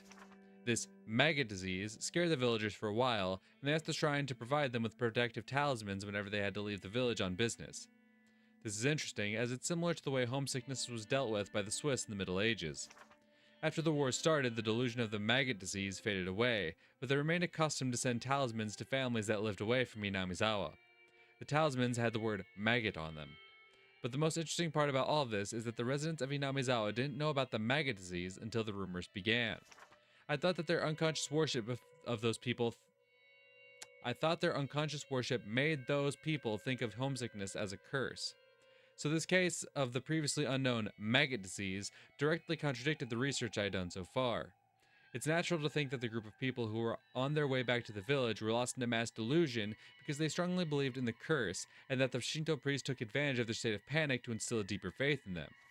But I'm not fully convinced that it was merely a coincidence that this mass delusion matched with the story in the old picture scroll. I wonder if it's possible to see maggots in a wound without having the prerequisite knowledge when a person is cursed by Oyashiro-sama. I wish Oyashiro-sama would put his curse on someone I could study. I'd love to see those maggots coming out of someone. I felt as if Mio-san was here making that request of me.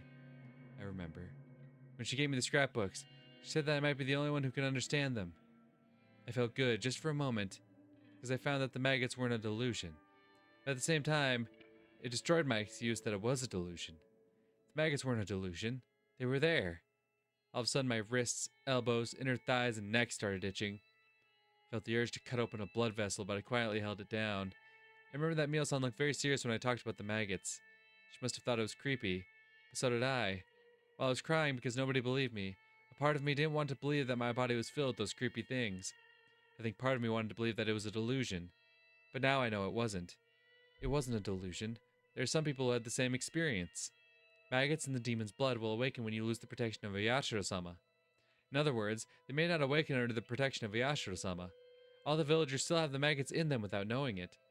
People of the demon's blood are people who have the creepy maggots in their bodies. I try not to jump to conclusions and flip the pages again. I unconsciously look for something related to maggots about parasites and control of the host. The maggot disease made me think about something. Is it possible to say that the extremely strong homesickness of Hinamizawa was an infectious disease caused by some kind of parasite? I'm not trying to connect the maggots they saw with parasites. I'm trying to think about the possibility that their culture, their religion, might be associated with an infectious disease. Many infectious diseases are caused unintentionally by parasites. A parasite's host is literally its home.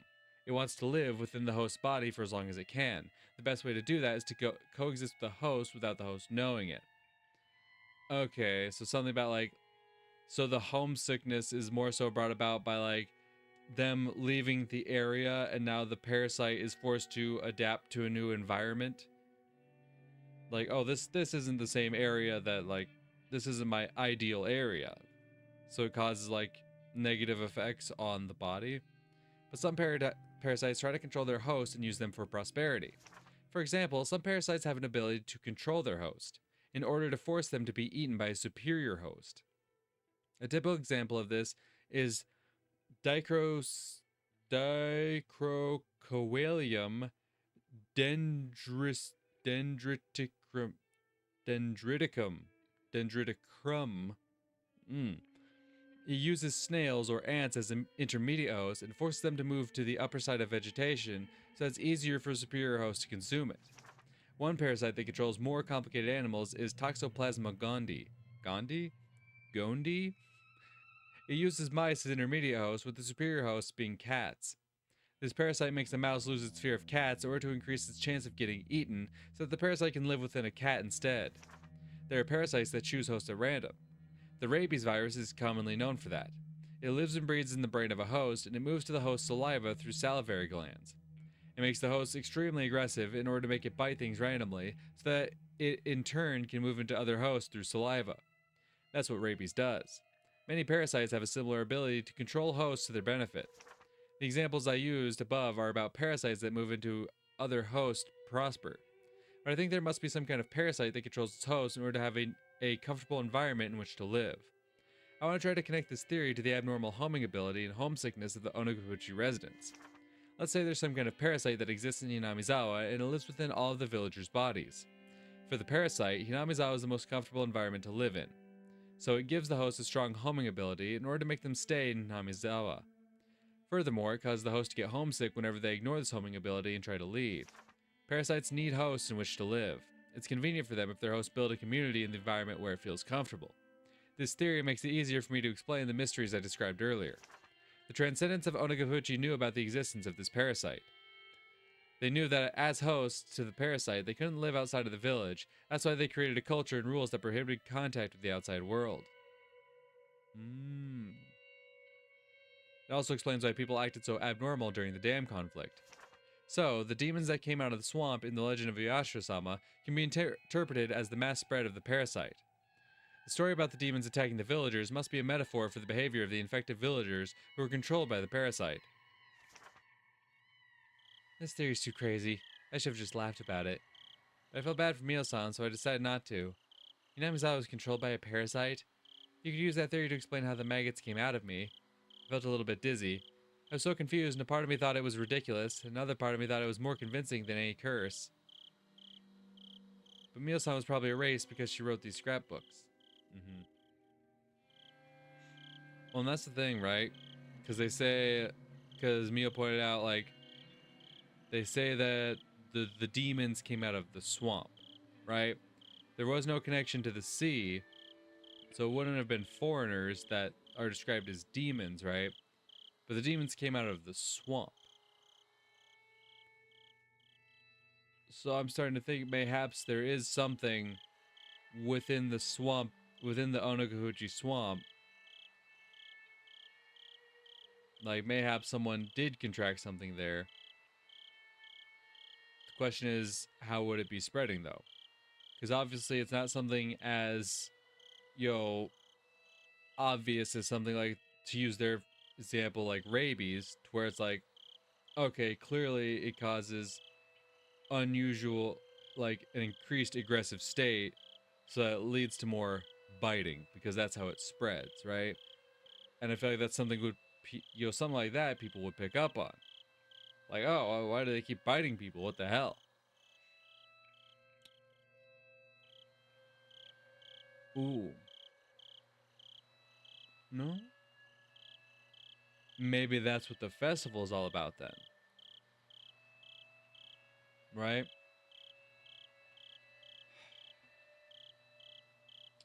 How would they get that? What's the transmission method then? Because like rabies is transmitted through saliva, right? What's the transmission method that they would benefit from the festival?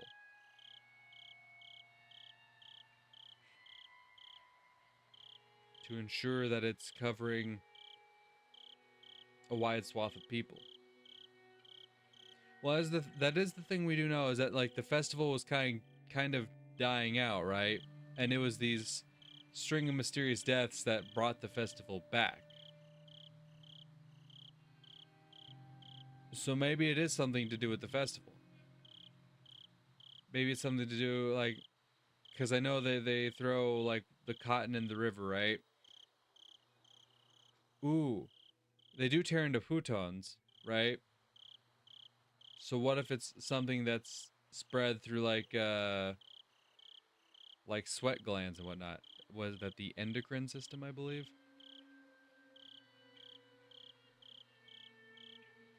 Something transmitted via sweat? So I know there's things like that, right? I don't know necessarily parasites, but I know like there's definitely illnesses, because I think of like there's illnesses you can get from like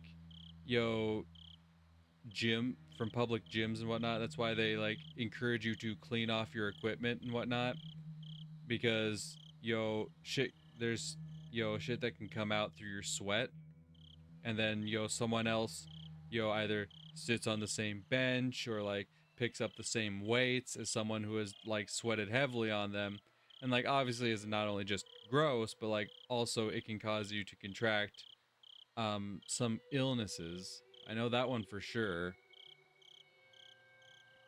So I imagine if it's like something that could be spread through like the sweat glands, using a futon for example,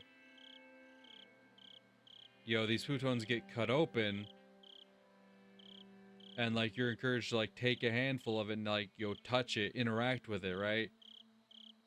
You're encouraged to like actually touch the futon. So if it is a used futon, you would think that there would be sweat on it, right?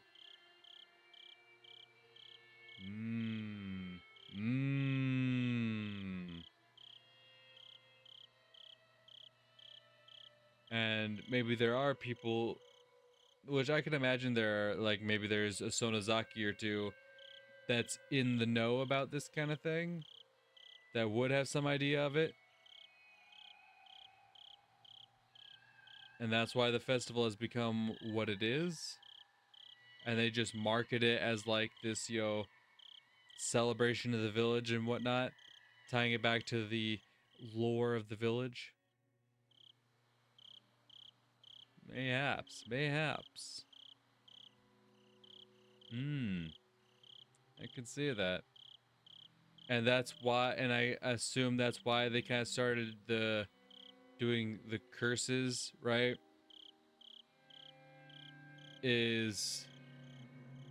Or maybe that's why the curse started. There's a few different ways to look at that. You could look at it like they started doing the curse thing to encourage more people to come to the festival, because we knew that the Watanagashi festival was dying out, which we can only imagine is how the disease was commonly being spread. If it is, this, right? If it is this parasite, and then like they start these drastic measures to try to encourage people that like, oh, you need to return to Inamizawa, you need to stay in the village, all this and all that.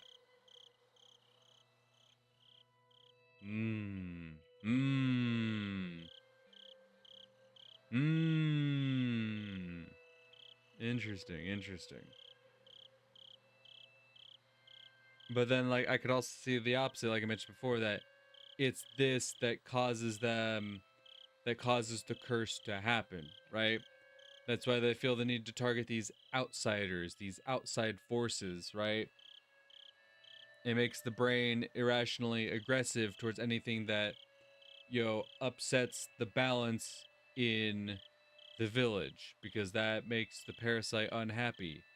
So you have the damn construction guys, which the construction crew alone, like I think the noise alone would be something to upset this parasite by all this construction work and whatnot.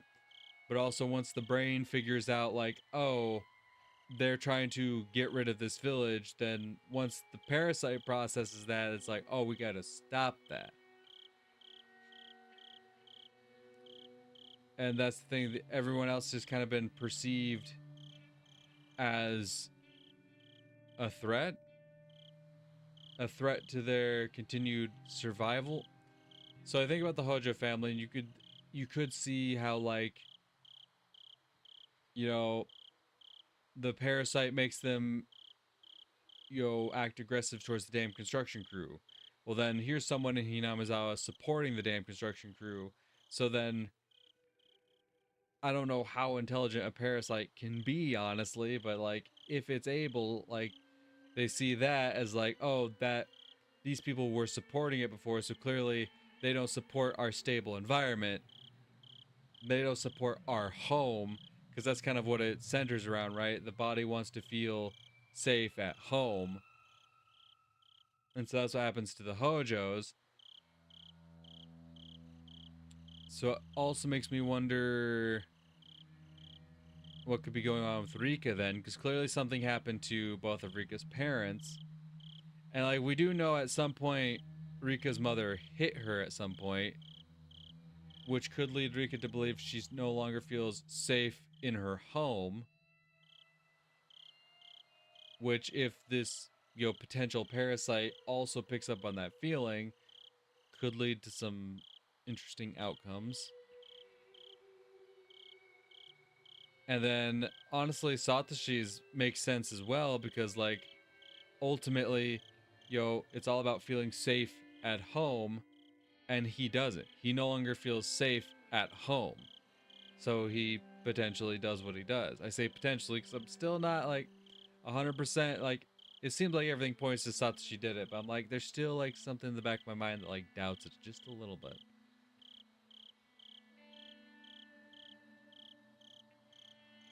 And maybe that's the thing that makes the 5th year incident always look so weird, is because it feels like it's brought about by something else.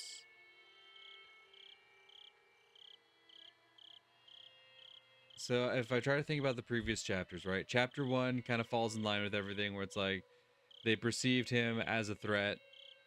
He started to be perceived as, like, a threat to the home, so the village ultimately got rid of him. Chapter 2. Oh god, I gotta think. Okay, no, I remember. Right, chapter 2 was the one where they gave us, like, the flip side of chapter 5.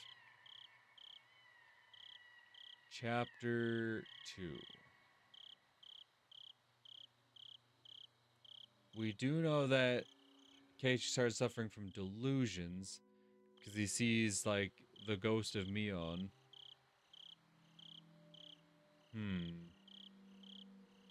Trying to think.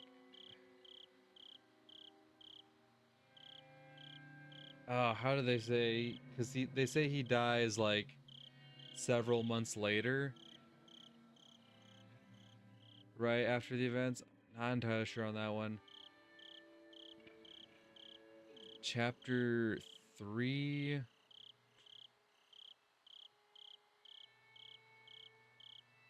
Honestly, okay. Chapter 3, maybe Teppei spent long enough in Hinamizawa that eventually he did contract the same illness.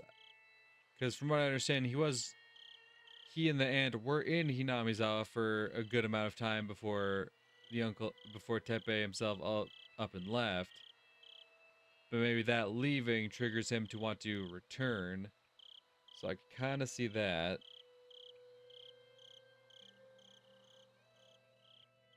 Very interesting theory to think about. I like it.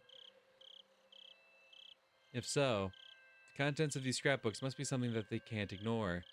They try to get all of her scrapbooks and consign them to oblivion. What if they notice some of her scrapbooks are missing? I felt a chill running through my spine. I have to keep it a secret that I have these scrapbooks, and I'll have to try to understand more about their contents. I remember Mio-san told me that the three families are behind the series of mysterious deaths, that they're trying to resurrect the cult of Yashiro-sama. According to the theory I just read, the parasite must be trying to maintain the current environment of Hinamizawa. The healthiest environment for it is a completely closed village, just like the primitive Onoguchi. It must be very comfortable for the parasite if no host goes outside the village. They don't even like that the villagers often leave the village to go shopping. That means the parasite would try to goad the host into resurrecting the cult of Yashiro-sama. I remember there was an article in the scrapbook saying that the demon's blood runs thickest in the three families. That would mean they have a larger amount of the parasite in them than the other villagers and that they're under its control. The three families seem to be planning to bring the village back to the Onoguchi area.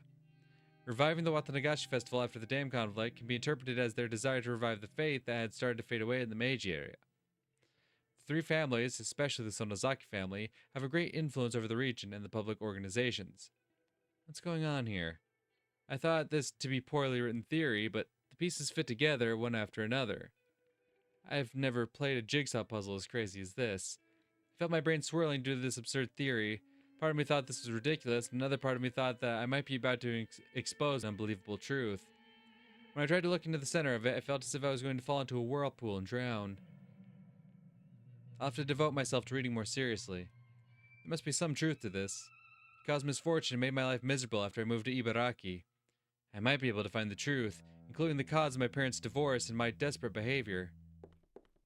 Right then I heard a knock on the door all of a sudden, scaring me. I had the scrapbooks under a cushion. レイナ、電話が来てるぞ。電話？こんな時間に誰だろう？本屋さんからだぞ。本の取り寄せとか頼んだのか？沖宮書房の大石さんって人からだ。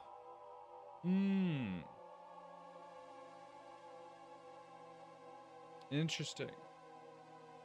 What do you have for me, Oishi?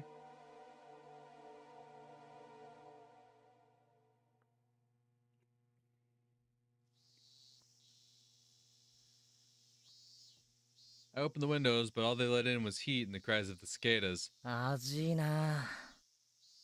味いね。 It was break time between classes, but we couldn't really get any rest. Mion and I leaned on our desks, exhausted by the heat. The younger kids sure are tough, considering how the heat wasn't bothering them at all. They were running around the classroom despite the temperature. やっぱりさ、都会の学校だと教室にもクーラーとか入ってるわけ？そんなことねえぞ。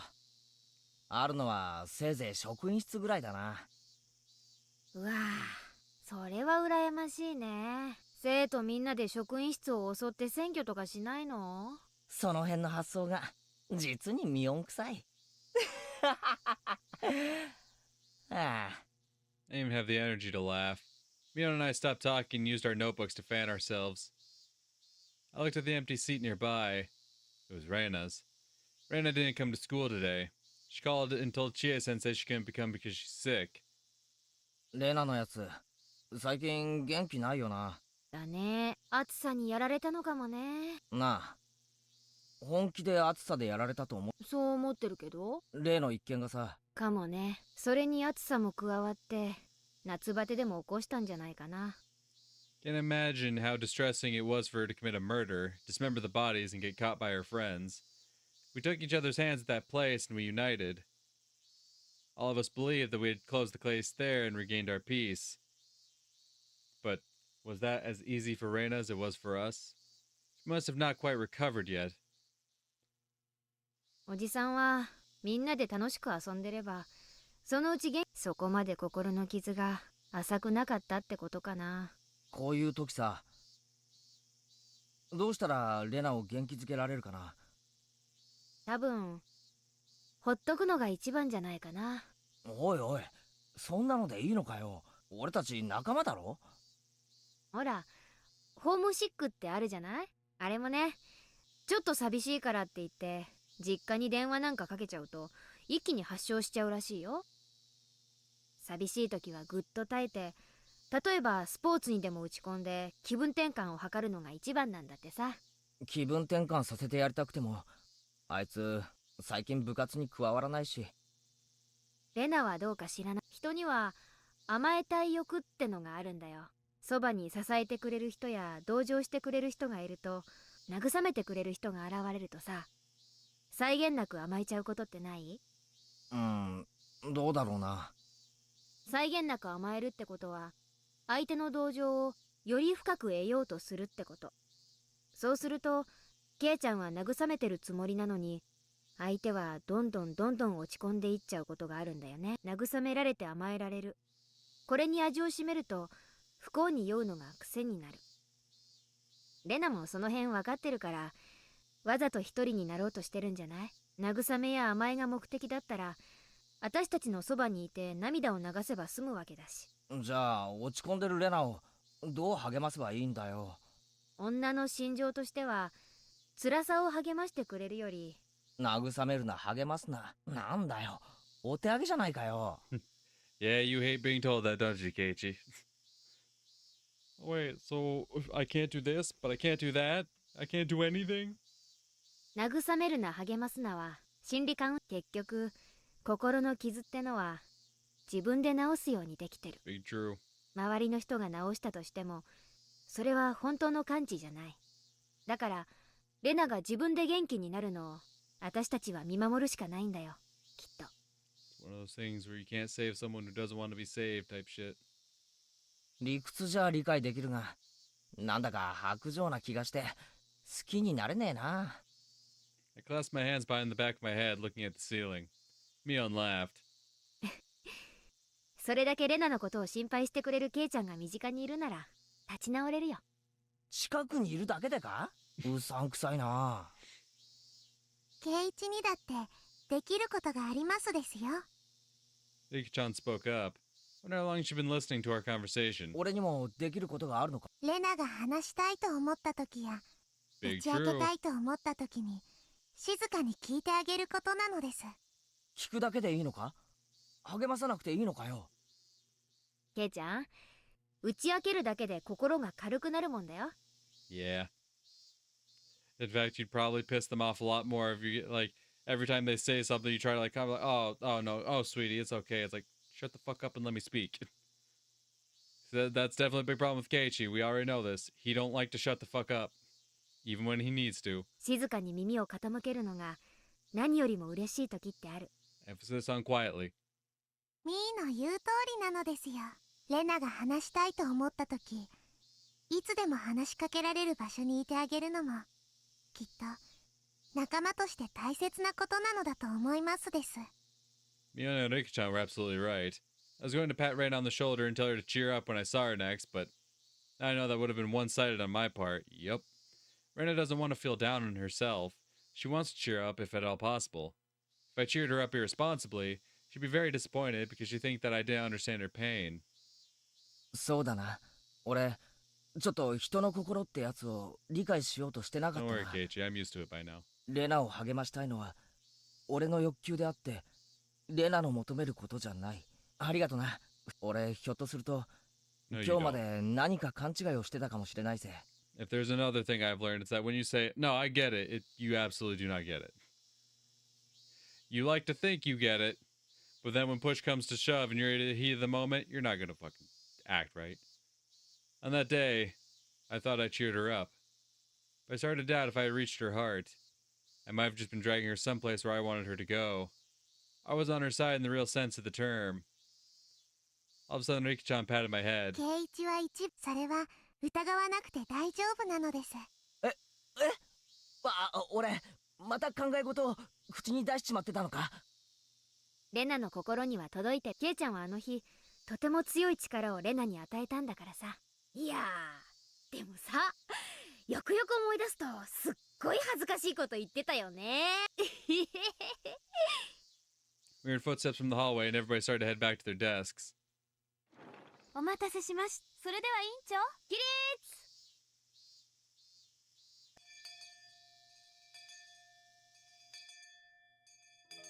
We didn't have a club meeting that day because Rena wasn't around. That worked out for me, because I had an errand to run. It wasn't a big errand. My mom wanted me to use her point card to get some detergent. I didn't see the point of going all the way to the store just to get detergent, but my mom told me to go because she's busy helping my dad with his work. I started walking towards the shopping center. I know someone was watching me, hiding behind a distant tree. Wonder who could do such a mischievous thing. I stared at them to find out who it was, at which point they emerged. レナじゃねえか。 Shocker. Are you feeling better now? I was about to say that, but I swallowed the words. Somehow Rena looked very serious. どうしたんだ。 Rena put her index fingers to her lips, told me to be quiet, looked around carefully, and beckoned for me to come over. I had no idea what was going on, but I followed her instructions, shut my mouth, and ran to her. Rena gestured for me to squat down to hide in the shadow of the bush. I didn't know why I had to do that, but I could ask her the question later. I just followed her orders for now. Rena looked like she was making sure no one was following her. If it was Mion, she'd do something like this just to fool me as a joke, but I know Rena doesn't do things like this for fun. I had no idea what kind of situation I got myself into, but I could feel how tense it was and made myself as small as I could. もういいよ。ごめんね。 The tone of her voice made me relax a little. どうしたってんだよ、一体。多分誰かに最近後をつけられているの。Oh. なんだって。 Who would follow her? When I thought about it, I realized how stupid the question まさ was. か警察かよ。 Rina Mami and Teppei Hojo. Two people disappeared. Even though they were awful human beings, the police had to investigate if they found out that they'd gone missing. Probably wouldn't be difficult to find out that Rina had often been to Reina's house, but it should be okay. As long as they don't find those bags, it should be okay. 警察なのか、綿流しの夜以降、誰かにずっと見られている気がするの。どういうことだよ。 Once I asked that question, Rena stared directly at me with a blank expression. Her eyes looked as though they were evaluating me. She stared at me as if she was assessing whether I was worth talking to about something very important. Rena squeezed her own wrist tightly and then started talking in a whisper. 話してもいいけど、誰にも内緒にできる。 I doubt it. ああ、もちろんだぜ。 He definitely can't. レナがそうしろってんなら、誰にも喋らない。圭一くんなら信用できるよ。 You shouldn't. She smiled and looked around one more time. 連中はひょっとすると、ミオさんのスクラップ帳を探しているのかもしれないの。ミオさんで、ああ、看護師の高野さんのこと、あとスクラップ帳って。秘密の捜査になっているって言ってたから、高野ミオさん、殺されたんだって。いつ？ She told me to be quiet again. I lowered my voice and let her 綿 continue. 流しの夜、私たちはミオさんと、あと富武さんに会ったよね。あの直後に二人が追う富武さんはお社様のたたりにあって喉をかきむしって死んだ。ミオさんは岐阜の山中で焼き殺されていたと言ってたの。それ本当かよ。そんなの誰も知らないぞ。 No shit. How come no one told me? Why the fuck would I would tell you? それは警察が伏せて捜査をしてるからなの。ひなみ沢村連続開始事件だから変に騒がれたくないんで。なるほど。秘密捜査なのは分かったが、レナはそんな話どこで。内緒だよ。私実は大石っていう沖宮署の刑事、その人に教えてもらった。どうして？さあ、彼が言うには私なら信用できそうだからって言うんだけどね。Probably for a similar reason as chapter 1, right? Kind of what I figured. Like, he sees Reina as, like, the person who kind of stands out from the crowd of friends. So he's like, this one's less likely to talk about this case, especially with the Sonozaki girl. That's the last thing we would want to happen. I was dumbfounded to hear all this, but I knew she wasn't lying. If it was Mion, she'd be sticking her tongue out by now, but Reina wouldn't make a joke out of something like this. ミオさんが殺された理由は多分彼女の研究のせいだと思うの。ミオさんがこの村の歴史とか民族学とかそういうのを熱心に調べてたってのは知 Of って course, いる。 Keiichi wouldn't know that. なんとなくは聞いたことある。 Yeah, no, you just know she was looking into, like, supernatural stuff and whatnot. You don't know anything about no ethnological studies. Takano-san was interested in the occult and in mysterious things.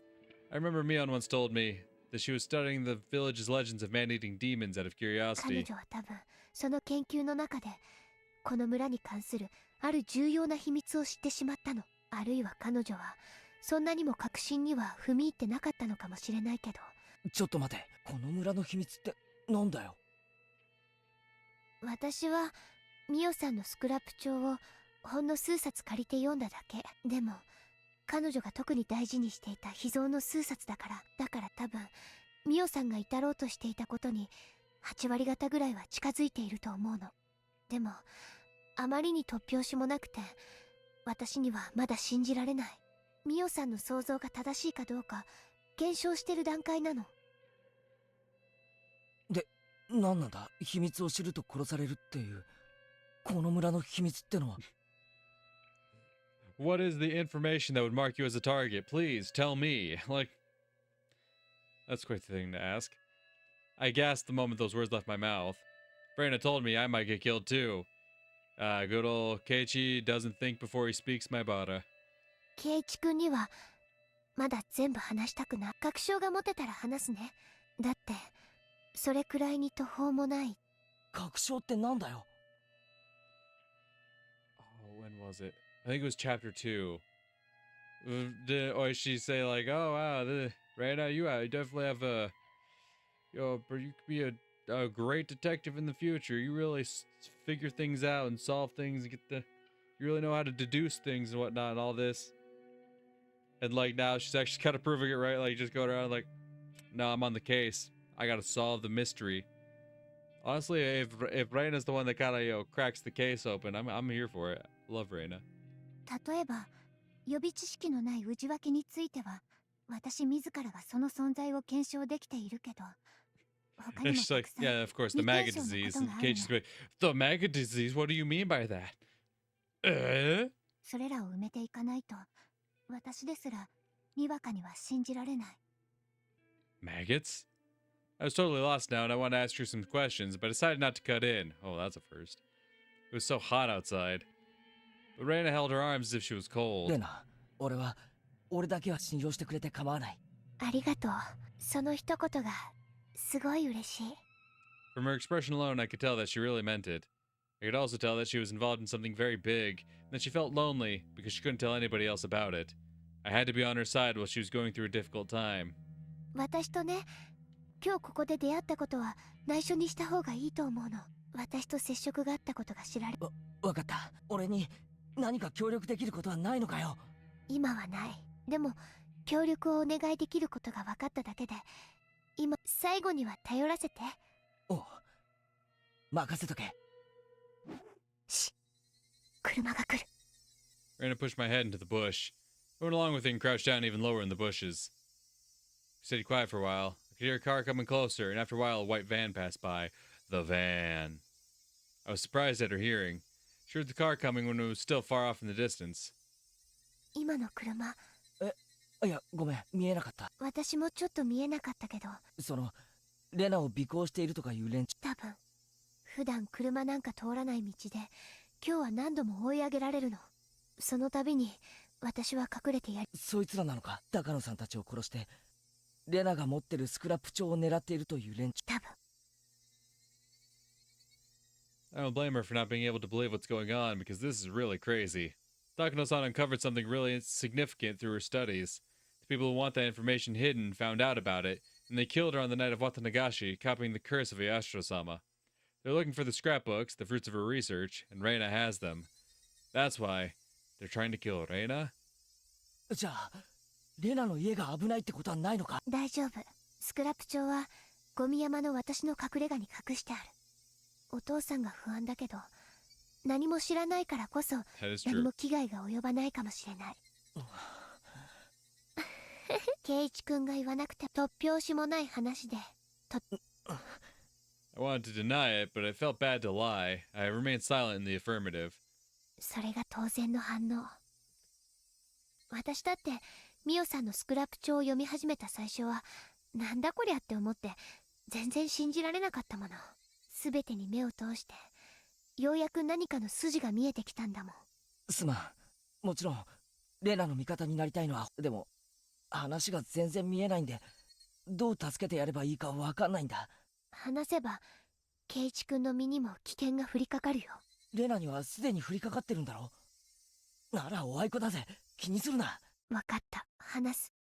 多分ミオさんたちを殺したのはもっとはっきり言ってしまえばみーちゃんの家である園崎本家。Mm-hmm. Because kind of like what, Shion kind of expressed in the last chapter about how the family works. I'm sure someone brings up during one of these family meetings that, like, yeah, no, there's this woman Takano. We've noticed she's been researching a lot of topics surrounding Oyashiro and trying to solve. It seems like she's looking for the answer to things. And Orio's just like, be a shame if something were to impede her research. And then based on Shion's theory of how the Sonozaki family works, someone goes, "Oh, yes, something to impede her research." Ah, yes, I agree. That would be quite unfortunate. どうして？圭一君も過去の連続開始事件は知ってるよね。ああ、ダム戦争の時の村の旧敵ばかりが。この連続開始事件はダム戦争の生産のようなものなの。村の裏切り者を片付けることによって本当の意味でダム戦争を終わらせようとする。確かにそう見えないことはないよな。誰もがはっきりと口にはしないが、うすうすと園崎家の仕業だと疑ってるみたいな話は聞いた。でも裏切り者を制裁するなら別に綿流しの場にこだわらなくてもいいんじゃない？毎年たたりで一人、鬼隠しで一人なんてスローペースで殺す必要はない。そうでしょ？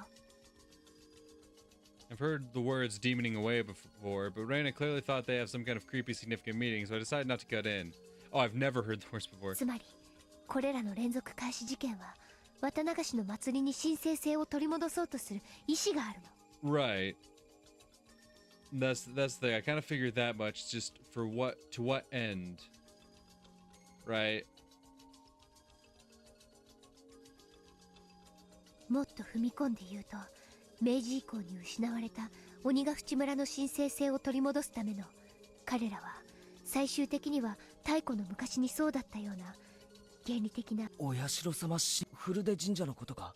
そう、古出神社って崇められていると思う。お年寄りの人は敬っている。子供たちは境内を遊び場くらいにしか思ってないし、ほとんどの村人たちも地域の集会所くらいにしか思っていない。その神聖性は失われ、それがダム戦争をきっかけ。彼らはそれをお社様信仰を復活させるいい機会だと捉えた。ってことはつまりお社様信仰の狂信者たちが。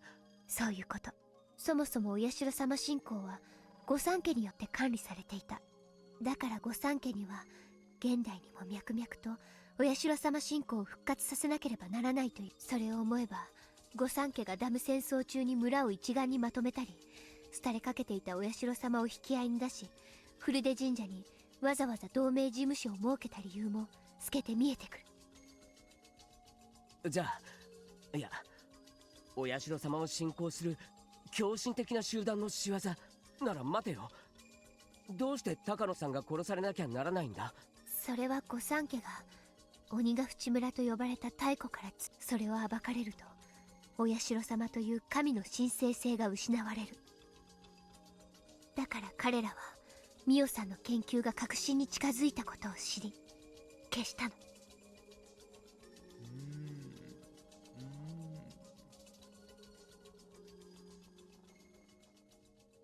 Interesting.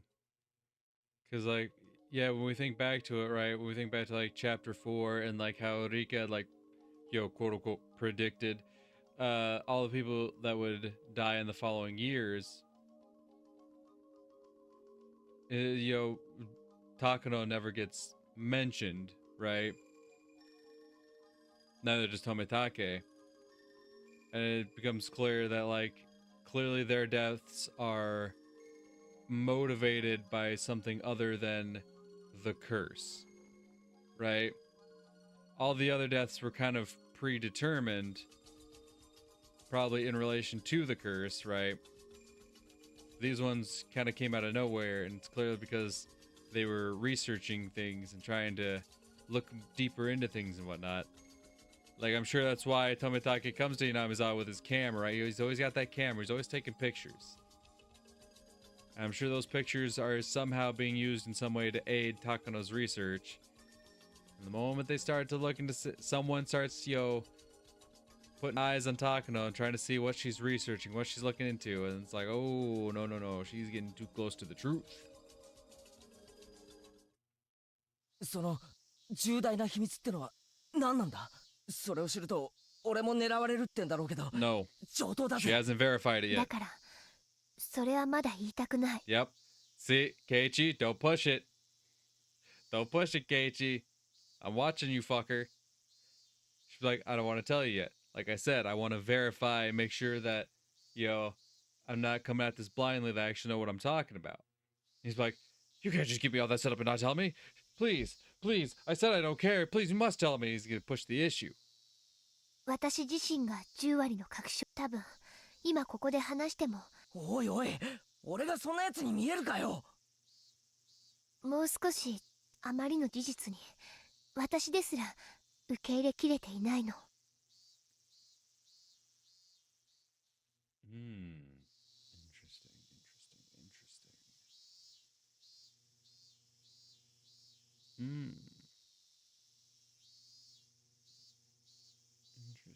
Interesting. She says the word impossible, which makes me think of like Irie's reaction to seeing Tomitake's body, right? Like, it's impossible. And maybe like the reason Irie responds that way is because like he knows of like the curse or whatnot, or maybe he even knows of like if it is a parasite, like they mentioned. He knows of like what can happen. So he's probably thinking like it's impossible that it would happen to Tomitake like this.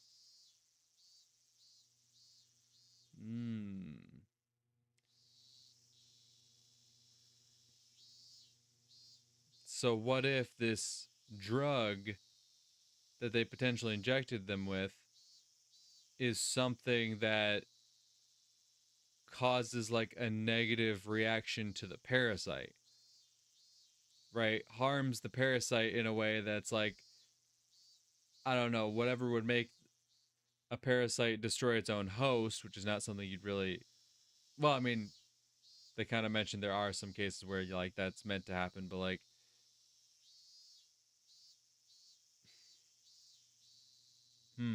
interesting. That's probably what the best thing I can hypothesize thus far is that like this drug isn't necessarily the drug itself that causes you to have these reactions, but the fact that this drug has an effect on, if we're following the parasite theory, the drug itself has an effect on the parasite, which then causes these immense reactions, these almost involuntary reactions where like it feels the need to claw at the body, right?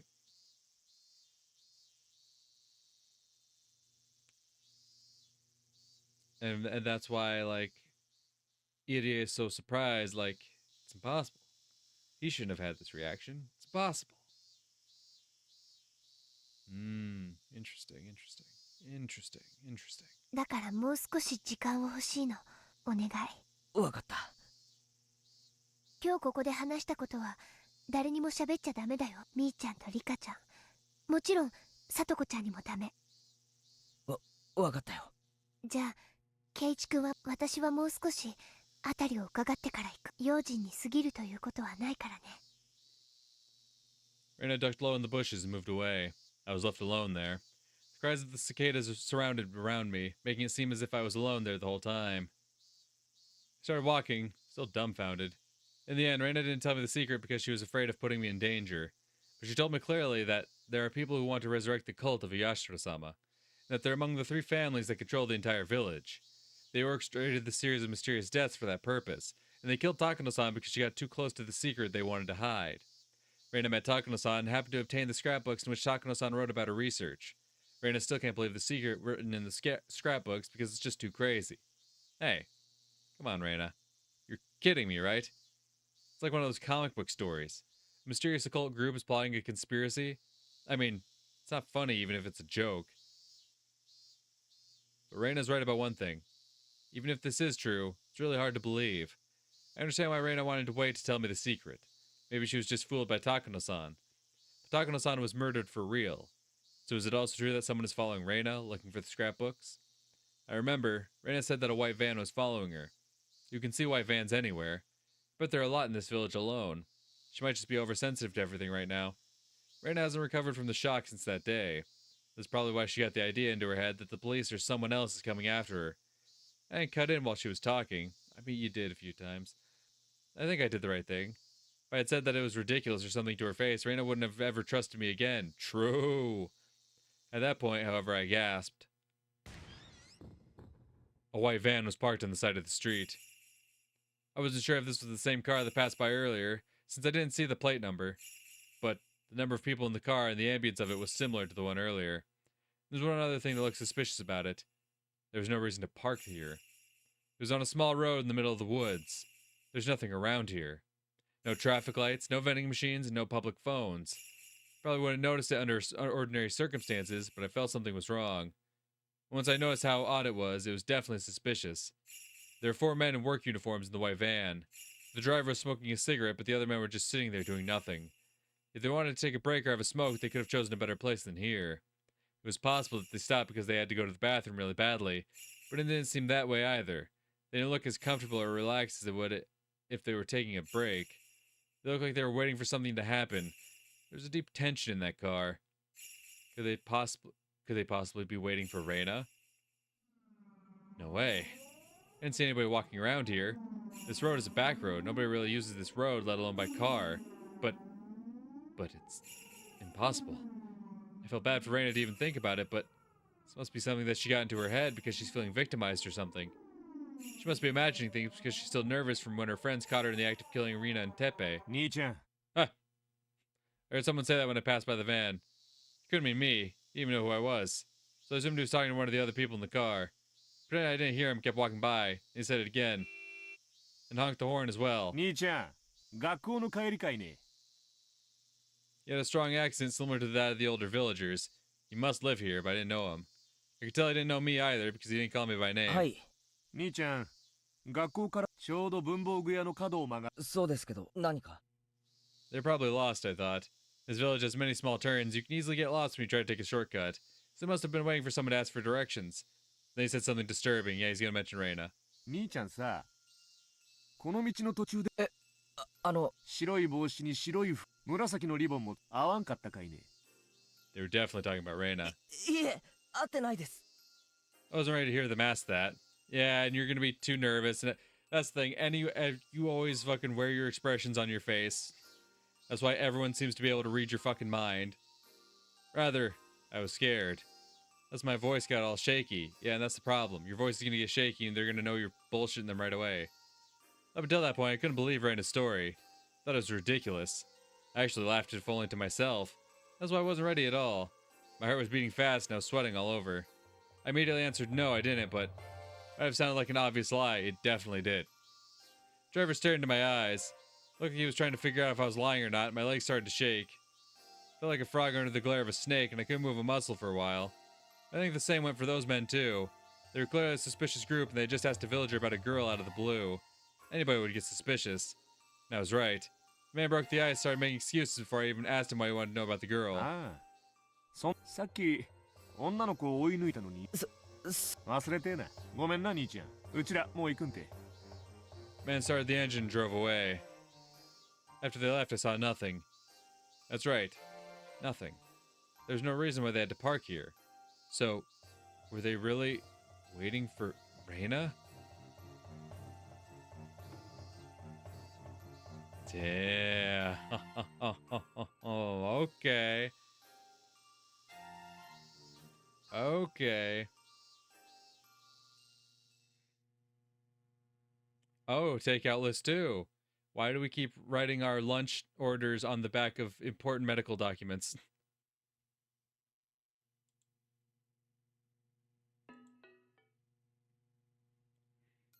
Furthermore, it's important that we closely monitor her father. Since he has also suffered mental shock from the divorce and has been trying hard to take care of the patient, there's a strong possibility he may develop an induced delusional disorder.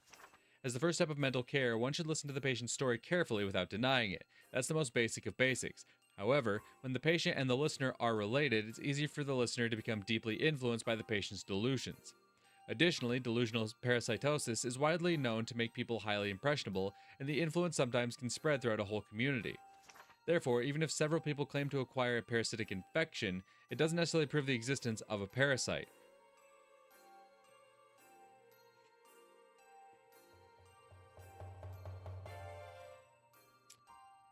Are you telling me that, like, this whole fucking village is delusional then?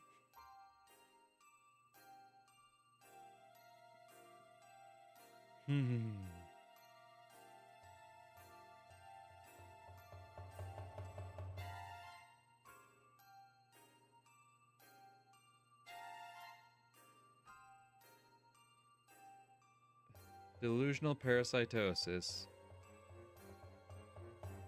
makes people highly impressionable. So if this whole village is suffering from this homesickness, right? Makes them highly impressionable.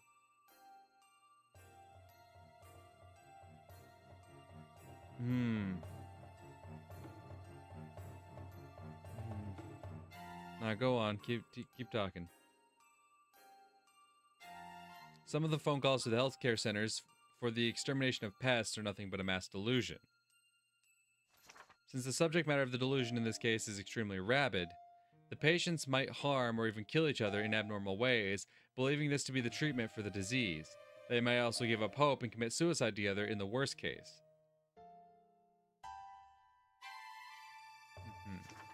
This influential delusional disorder, otherwise known as shared psychotic disorder, shows a particularly strong possibility of influencing close companions. Oh.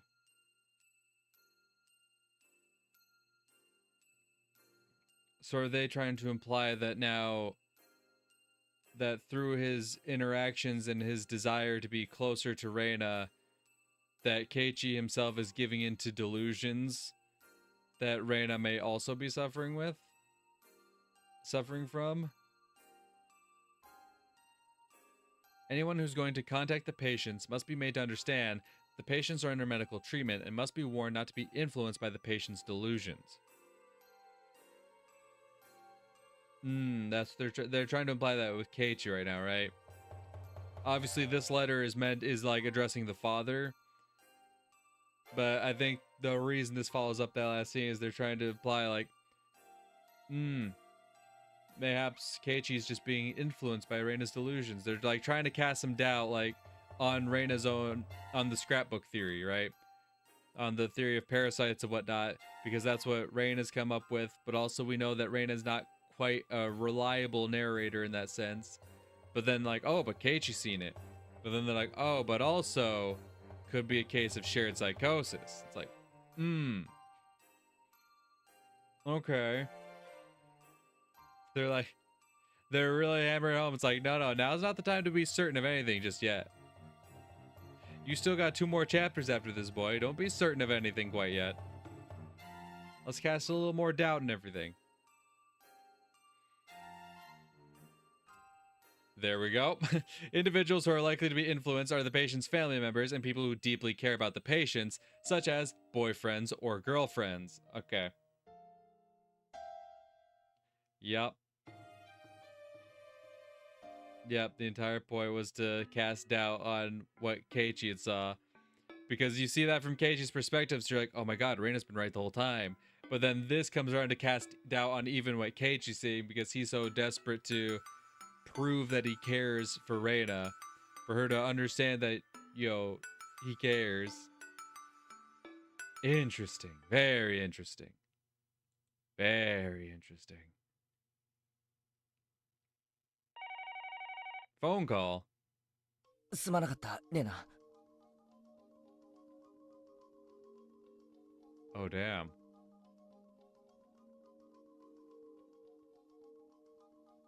Oh, damn. I'm not gonna lie, I was kind of thinking about wrapping up the recording here. But I do got some extra time, and I'm very interested to see what this conversation's all about. 俺はどこかでレナの話を本当にすまない。ううん、そのおかげで待ち伏せをやり過ごせたんだ。あいつらはお社様信仰を復活させ。彼らにはそういう自覚はな。彼らを操っている黒幕はそうなんだと思うけどね。多分ダム戦争の当時から影で様々な工作をしてきた連中なんだと思う。So I'm trying to think back to like the note we just saw, right? And see like could that be being applied to anyone else? Is there someone else who's suffering from some kind of delusions, right? Like maybe one of these village elders and whatnot who are so gung-ho about Yashiro, and it's their loved ones who then, indulge the delusions, right?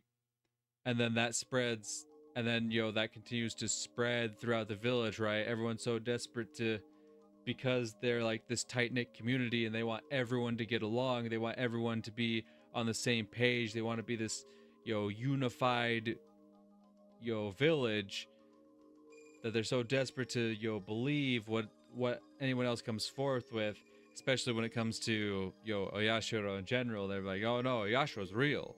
We gotta believe in Oyashiro.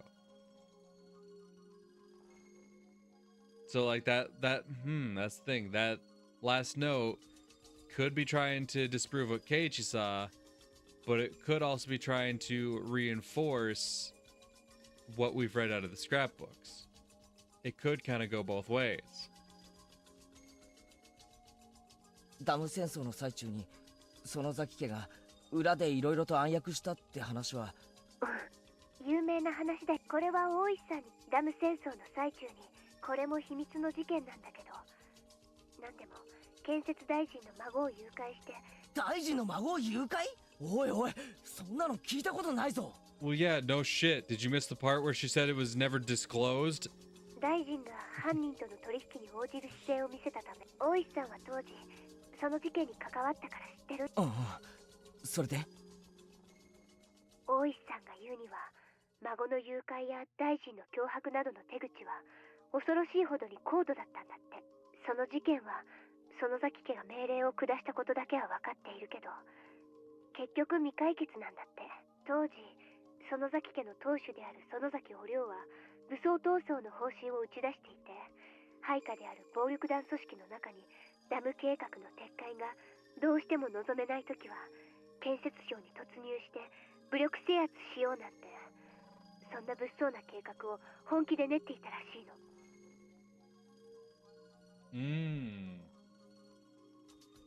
I'm just thinking now because that note mentioned like close family members, right? If everyone in the Sonozaki family is so, desperate for, I don't know if necessarily Orio's approval or whatnot, but like to do good in the eyes of Oreo, something along those lines. That could also be another thing.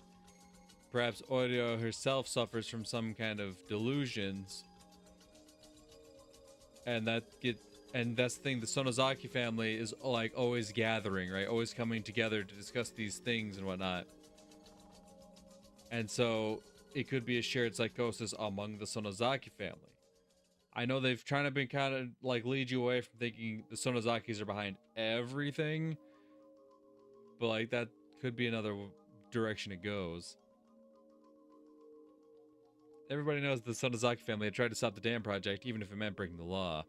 So I wasn't so surprised to hear that she had a dangerous plan like that. Actually, I wouldn't be surprised if it was Mion who came up with the idea. Plan sounded just like her. 結局、その計画は計画のままで終わったんだけど、それを実行するための特攻隊の訓練というのは行われていて、相当高度なものだったらしいよ。Is that why Mion always carries a gun? Oh, she had uncovered the information right after the dam conflict ended.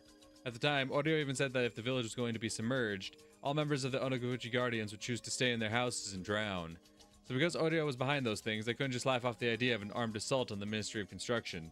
According to the information OHC, she planned a suicide mission as a last resort when the dam conflict started to heat up, in case the resistance wasn't successful. She'd actually obtained weapons and put people through training for the sake of that plan. The Special Attack Corps were flown to America, having received a huge amount of money from Oreo for the operation. In the southern desert of the United States, some retired military soldiers gave them highly professional training. While the plan was never carried out, the Special Attack Corps became a death squad under the direct control of Oreo after they came back from America. They were involved in many unsolved terrorist incidents, and they succeeded in kidnapping the grandson of the minister as well.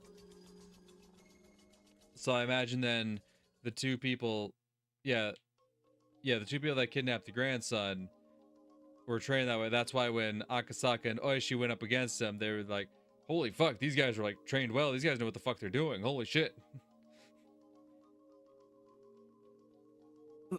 嘘みたいな話。みーちゃんがよくヘリの操縦から無線機まで、あれは本当。みーちゃんも当時その訓練に参加してるらしいよ。じゃああいつ。まあみーちゃんの話はともかく、このひなみ沢には大臣の孫すらも誘拐できるだけの暗殺部隊が存在するってことだけは疑っちゃダメ。Let's say the death squad exists, right? And that's the thing. Like I've mentioned, like Tomitake clearly is some kind of soldier himself, right? So like I thought before when I felt like they were trying to imply like mayhaps the kids were the one that like jumped Tomitake. I'm like, if he's a soldier, like even if he's like in distress, I feel like, a group of kids aren't gonna be an issue. But if, they're coming with this highly trained death squad, that could explain why like he's sustained all the injuries he did before ultimately succumbing to whatever he was injected with. Interesting. I didn't take a close look at the four men in the white van today, but thinking about it, they did look professional in a way. They're pretending to just be taking a break, but I could tell they were tense the whole それ time. であいつらはレナの命を狙っ。多分狙ってはいない。殺すだけだったら私もう殺されてるよ。じゃあ狙いはまさかあれか、高野さんのスクラップ。圭一君が見た通り、連中は相当警戒心が強いみたいで。だって強引な連中なら私の自宅の寝込みを襲えばいいんだから。それをしないってことは結構慎重だって。多分私がスクラップ帳を持って、彼らはミオさんを殺し、持っていたスクラップ帳を全て処分しようとした。That would actually make a lot of sense as to why Takano keeps being, burned alive. Well, no, she's not burned alive. That's right. Isn't it usually like they examine the body and realize that she was killed before being burned? They probably, stuff her in the barrel and light her and, light it up in an attempt to cover up what they're actually trying to burn, which is whatever, investigative notes she might have had on her person, right? Trying to dispose of any evidence that would expose what's really going on. That's why she keeps getting stuffed in the burn barrel, huh? Interesting. Because she's already dead when they light it up. I'm pretty sure that's something that's already established, is that she gets killed before she gets put in the barrel. So the barrel isn't the method of killing her. It's just something extra they go through. And the reason is they're actually trying to... Clearly she has something on her person, and they're trying to get rid of it, and now...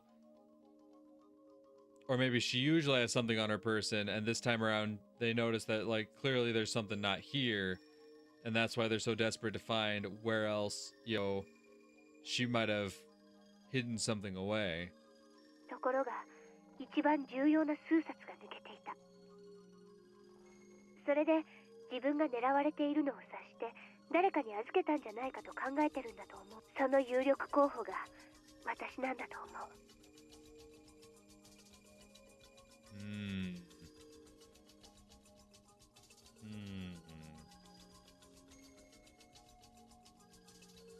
And is that why Tomitake gets attacked? They take care of Takano first. That's the thing. The one concept we've always seen is that Tomitake is the one that dies. But what if he's not the one that goes first? What if it's always been Takano being scorched first, and they realize, oh, she doesn't have her scrapbooks. She doesn't have all the information that we're looking for. Clearly there's something missing. So that's when they go round up Tomitake, and they're like trying to get answers out of him, right?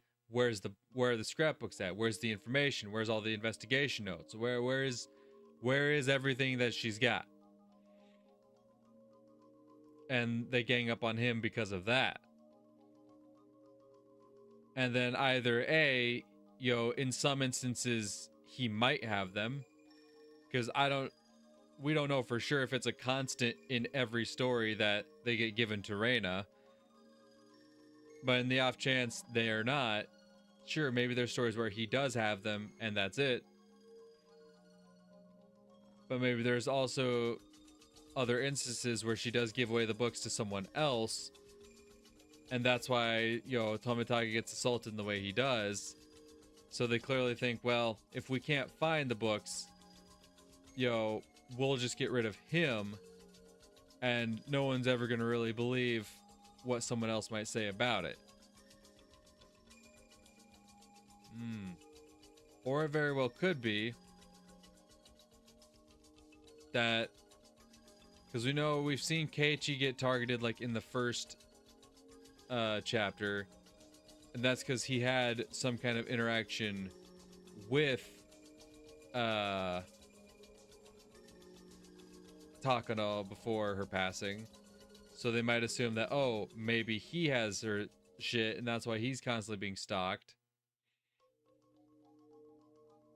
I could see that. I'm just trying to think about what we've seen from previous chapters. And then we know in chapter 2, right, from seeing the flip side in chapter 5, that mayhaps there was someone potentially looking for him, but Shion kind of killed off all the heads of the families before anything could actually be done, right? Before they could actually make any moves on Keiichi to figure out if he had any of Takano's information, whatnot. I'm guessing Rena receiving the notes is potentially constant, because obviously Keiichi himself does get targeted fairly often. But yeah, no, I could see that. They were going to target Keiichi, but Shion, obviously in her, quest for revenge, kills all 3 heads of the family. And then now there's no like leaders to pass down any kind of orders and whatnot to ensure that something happens. Interesting. And that's the thing.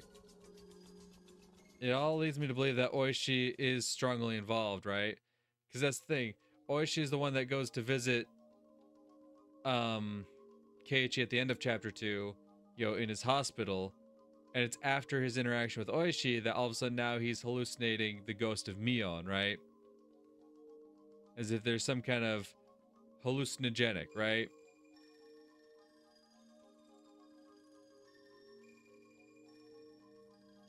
And then even in chapter 1, Keiichi tells Oishi which phone booth he's at. And then when they find him, he's suffered from the side effects of the drug, and we know that there was that the note that he had hidden behind the clock had been altered. The syringe had been not hidden but stolen. And Oishi's just like, Dad, I don't know what happened, man. Even though he left them there specifically for Oishi, right? He told he gave his parents like the secret code and whatnot, and I can only imagine that Oishi got a hold of it. I feel like everything seems to catch Oishi at a very suspicious light. And in like the same way in chapter 4, how like Oishi knew already that the Sonozakis had agreed to let the kid go. And then what? Thinking about chapter 3. Chapter 3 is an interesting one, because like on one hand, like events happen, but then like they didn't really happen, because like there is the whole scene where Keiichi chases down Teppei, beats the shit out of him and whatnot, But then, like, the next day, Satoko's like, he's still here. I don't know what you're talking about. He didn't go anywhere.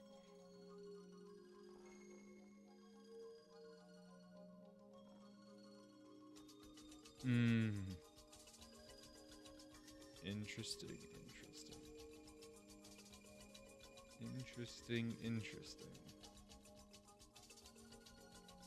And then, yeah, chapter 5 was just kind of a retelling of chapter 2, so that's not one we can look too much at, but...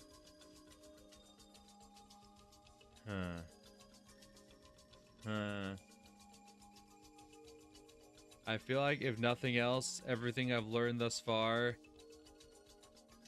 really casts Oishi in very suspicious light. Very suspicious light. Anywho. でも確証がないから強引な手段に訴えられないんだろうね。レナ、お前かなりヤバい橋を渡ってるんじゃないのか? Playing a very dangerous game. Because then when I also think about it, we do know, at least in chapter 2, that Oishi did know that the 4 of them had broken into the storehouse. He mentioned as much. He's like, I saw y'all around the storehouse. I know there were 4 people around the storehouse. So like, clearly he was keeping an eye on villagers who were like standing out. And then like we saw at the beginning of this recording, right, at the festival, clearly like the police chief and like his subordinates are, you know, schmoozing up the town council and Oreo herself, and Oishi himself is being requested to be there for it. Like, very interesting. Very interesting. It just, that's the thing, if Oishi is as deeply involved as I believe he is, it makes his reaction chapter 4 very weird. So when he says, yeah, Rika had fully predicted all of her death, all the deaths that would happen. And Oishi's just stunned. Like, what? This means there was something foul afoot. And it's like, sir, if you were involved, there was definitely something foul afoot. But like, what does the deaths being predetermined?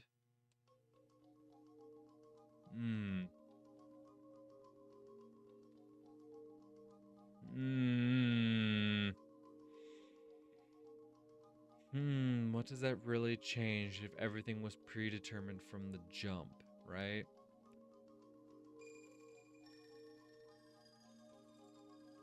What would make Oishi so surprised? What about it makes him so surprised to learn that everything thus far had been planned up to the jump? From the very beginning, Rika knew that damn guy was gonna die, the couple was gonna die, the other couple was gonna die, the aunt was gonna die. She knew. She knew all of this ahead of time.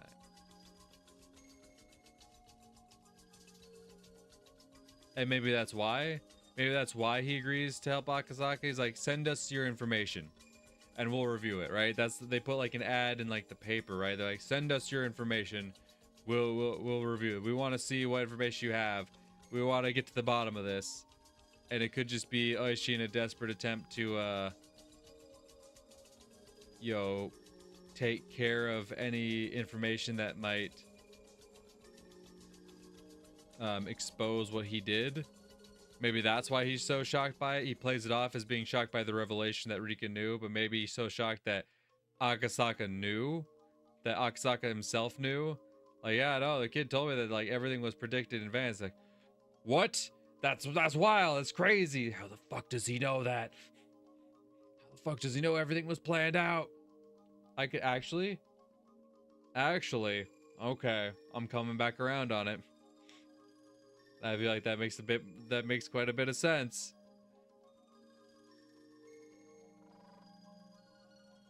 Oishi, you dirty dog. What are you up to? What are you playing at? That's the thing. I want a big reveal surrounding Oishi. That's what I need in one of these later chapters. Whether it, you know, exonerates him or incriminates him. Like I need something. I need like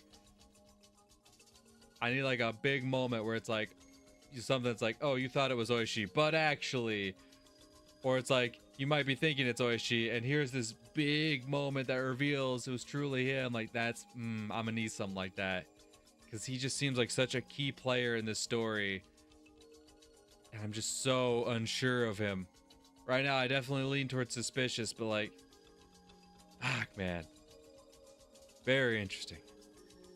そうだね。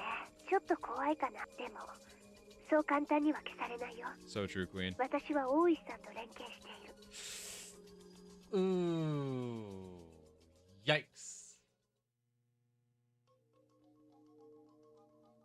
And maybe that's why Oishi reached out to her. It had nothing to do with what he observed from the festival. Wait, no.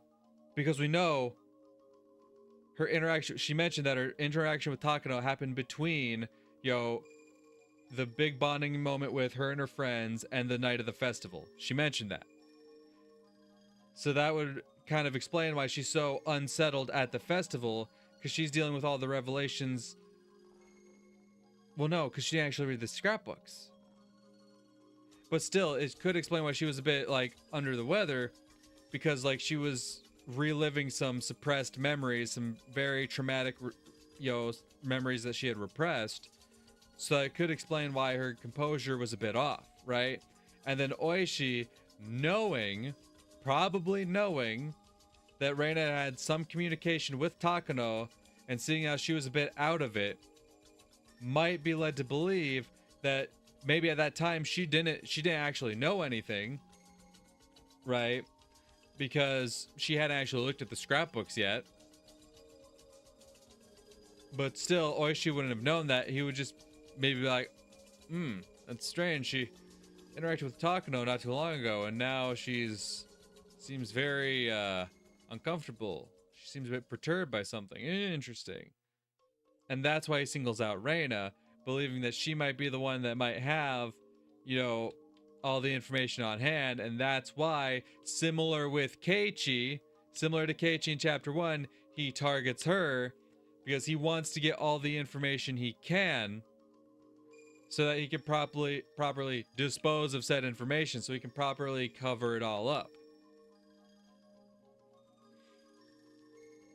He singles out Keiichi because he's like, I saw you interacting with those two that night. I would have seen it. And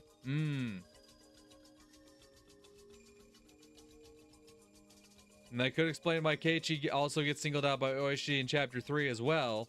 Well, no, because that happens before he sees Takano.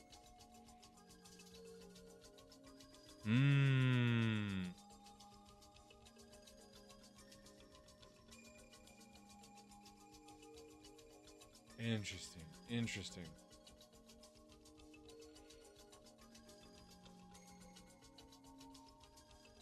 So I gotta imagine Takano did hide the files then. Because then I come back to chapter 3, right? If we go back to chapter 3, right? After he kills Teppei. No, the interaction with Oishi would have been after his interaction with Takano. It would have come afterwards. That's right, he runs into Takano the night of, but then he runs into Oishi when he goes to try to dig up the body again. The next day, or the next night, or maybe a couple days later, but like, his interaction with Oishi does come afterwards.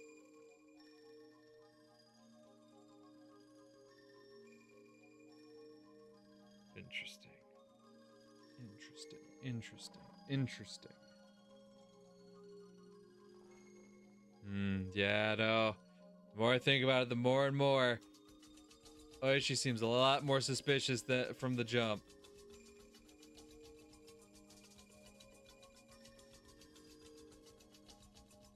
Very interesting. 有事の際に備えて常に連絡を取り合っているしね。 Oh, poor Rena. Poor Rena. I've been frequently contacting him. No, girl, you're setting yourself up for failure. 大石さんも園崎家が何らかの暗躍をしていないか監視してくれてるよ。 When in reality, he's actually in the pocket of the Sonozakis. He's in the fucking pocket. That's probably why he suspects why he gets so intent on storming the Sonozaki household in chapter 2. Because that's something that never hasn't come up in any of these other chapters. I mean, I guess chapter 5 is a retelling of chapter 2, but still, it's like, because like he's not getting his orders from Oryo anymore, right? Or someone connected to that family. He's not getting fed any more information, any more like, hey, keep an eye on this, look out for this. He's not being, kept in the loop.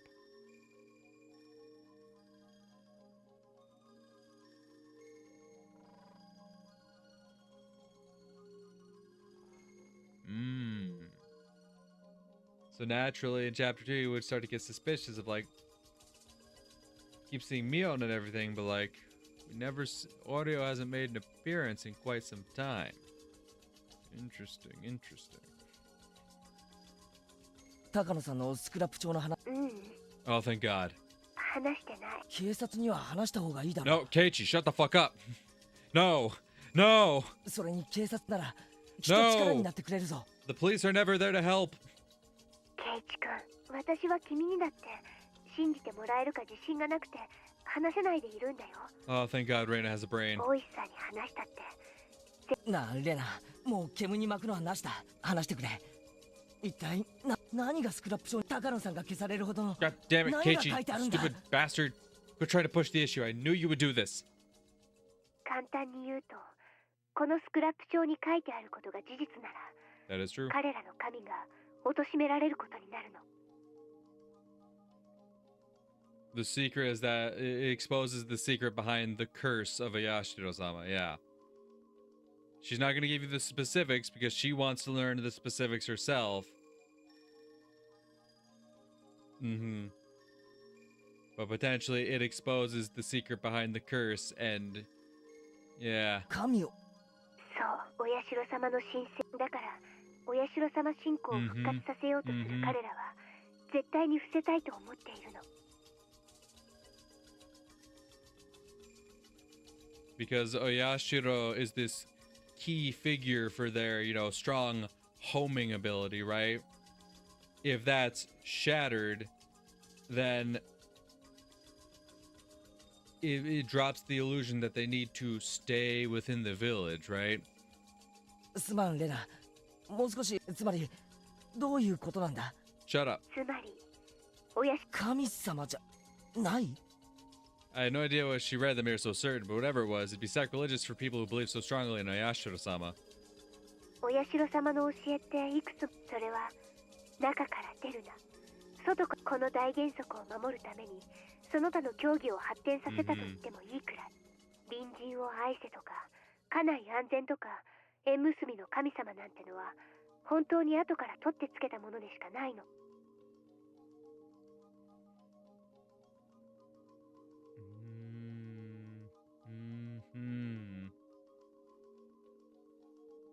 And that's the thing they mentioned before when they were talking about like Reina's, in one of those like doctor's notes about Rena. They mentioned that like the people suffering from these delusions will frequently want to pass it off to something else, pass the blame onto something else, right? And they cite that Rena herself did that by saying Oyashiro wanted me to return home. So it could be like these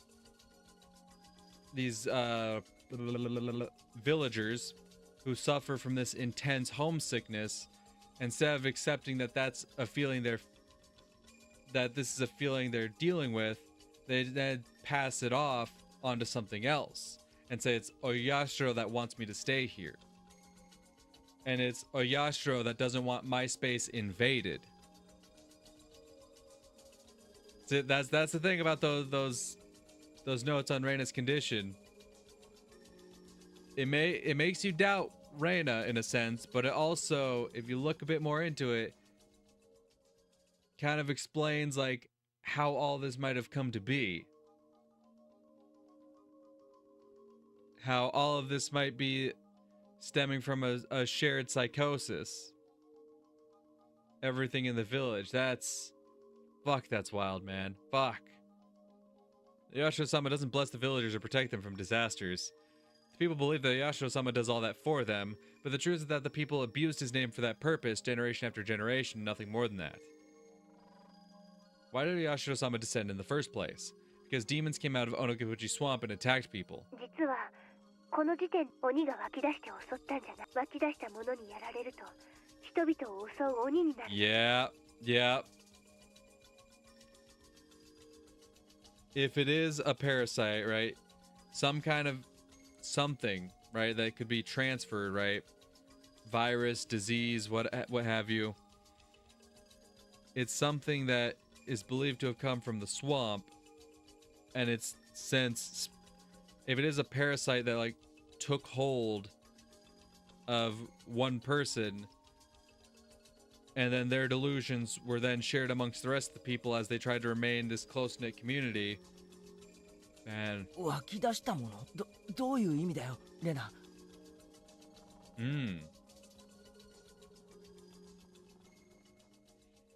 So we do know there's the gas leak, right? There is gas emitting from the swamp. It's not the same as the gas explosion, which like straight up kills people. But if gas is like actually leaking out from the swamp, I could see that causing delusions in people, right? And then, like I said, the whole shared psychosis thing as it spreads throughout this tight-knit community. Whatever came out of the swamp possessed people, crawled into their blood, controlled them, and turned them into demons. People had no resistance against whatever it was that came out of the swamp. They became demons, attacked the other villagers, and turned them into demons as well. That's right. It was a weird infectious disease that broke out from the swamp. It made the infected people go out of control. The villagers saw this disaster and explained it like so. Evil demons came out of the bottom of the swamp, possessed people, and turned them into demons as well. That is the truth of the story of the demons that came out of Onoguchi Swamp. 確かにそれだとじゃあお社様ってのはひょっとして異国から来た医者？そうだね。 Oh.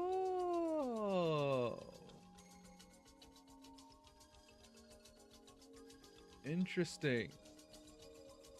Because yeah, they would say like all these gods in these stories are frequently, representative of foreigners, but it wouldn't make sense for Hinamizawa to have that because they're not near the sea, whereas where a lot of foreigners would come from.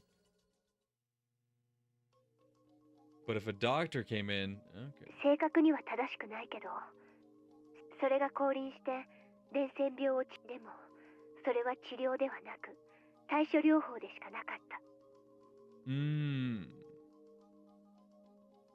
All Streamer could do was reduce the symptoms of the infection. Villagers could have their symptoms suppressed, but there was no way to kill the parasites that had infested them. After a while, the village was divided into two groups. One group was made of the people who were already infected, and the other consisted of the people who weren't. Without a cure for the disease, the uninfected looked down on the people who could only suppress their violent symptoms. They even talked about drowning them in the swamp, but they knew killing the infected people wouldn't solve the problem. The parasites came out of the water sources, including Onoguchi Swamp. They couldn't fill them all in, for if they did that, they would lose their access to drinking water. They could have chosen to leave the village, but that was hard for them, for that was the location of their ancestors' graves. Under the power of Oyashiro-sama, infected people could live without showing symptoms. So both those who were infected and those who weren't decided to live together equally and to coexist with the parasite. Oyashiro-sama was impressed by the villagers' decision. He decided to stay there and continue to treat them. それがお社様がこの地にとどまり。そしてお社様は感染者である村人たちに症状を出さないために掟を作った。その最大にして唯一のものが村から出てはいけない。Right. 外から人を入れてはいけないだったの。So it wouldn't spread. That's why he made those rules. He wanted to, since he couldn't actually kill the parasite, he wanted to keep it from spreading. So that's why he put down the rules of like, don't leave the village and don't let anyone else in. 外から人を入れてはいけないってのは感染者を増やさないためだろう。でも出てはいけないってのはどういう意味な？寄生虫たちは気候や風土の関係でこのひなみ沢の地で see, that's what I was saying. Yeah, when it's exposed to a different environment, it has a negative reaction.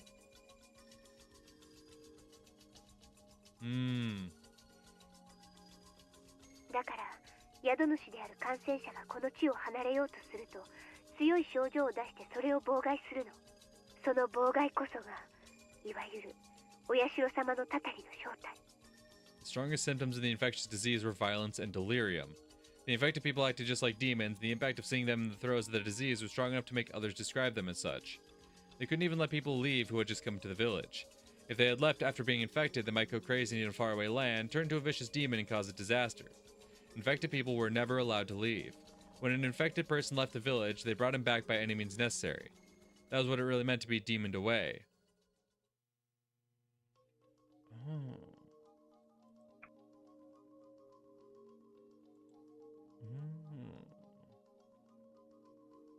ちょっと待てよレナ。だとしたら俺やレナも、でも俺たちは実際村人にもひなみ沢をちょっと離れたからって。そう、それはまさにお社様。意味がわかるかな。この村を長い間封印してきたのは寄生虫の害を弱めるためなの。 Hosts are very important for parasites. If something happens to the host, the parasites that live in the host have to share the same fate. In other words, if the host went crazy and attacked people, the host would be captured and killed, which means that parasites would die with the host too. そうか、自然淘汰か。さすが圭一君。そう、この地で長く生活を重ね、厳しい戒律で生活を。寄生虫に対し過敏な人間は錯乱して結局殺された。また感染者を錯乱させてしまうような強すぎる寄生虫は、その結果寄生虫と人間は、これこそがお社様の伝説が伝える。じゃあつまりその寄生虫は。ミオさんのスクラップ帳によると、そういった無害な寄生虫に感染しているケースというのはかなり多いんだって。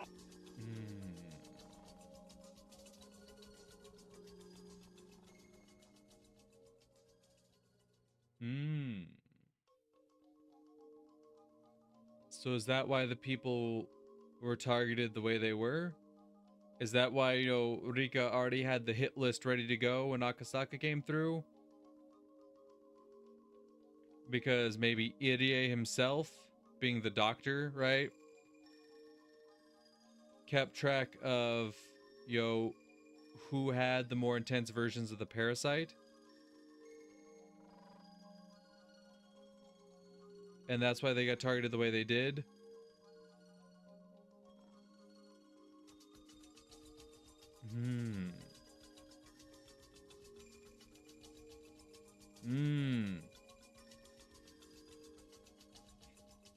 Interesting. So then does that mean that Rika has some sort of parasite in her then? Does that explain like the fucking girl she sees that no one else does? Like,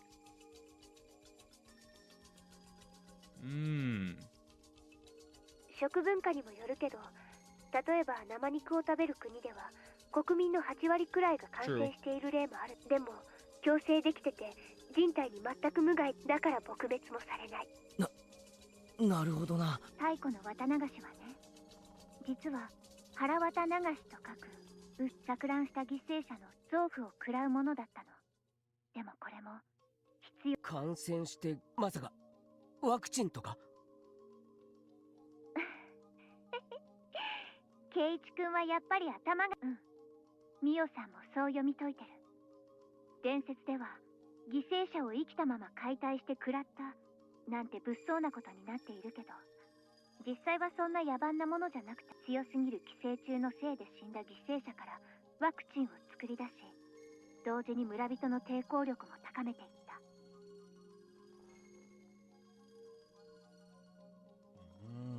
Okay.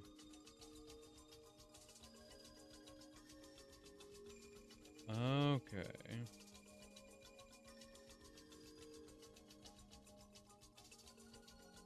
So I guess that kind of explains why Shion kind of acts the way she does, right? Because once she got sent away to that boarding school, she was never able to get like any treatment for her potential infection, right? And I think Rika probably figured that out, and that's why she comes to her with the fucking syringe. Right? She's like, oh, I know you're gonna have a fucking reaction to this.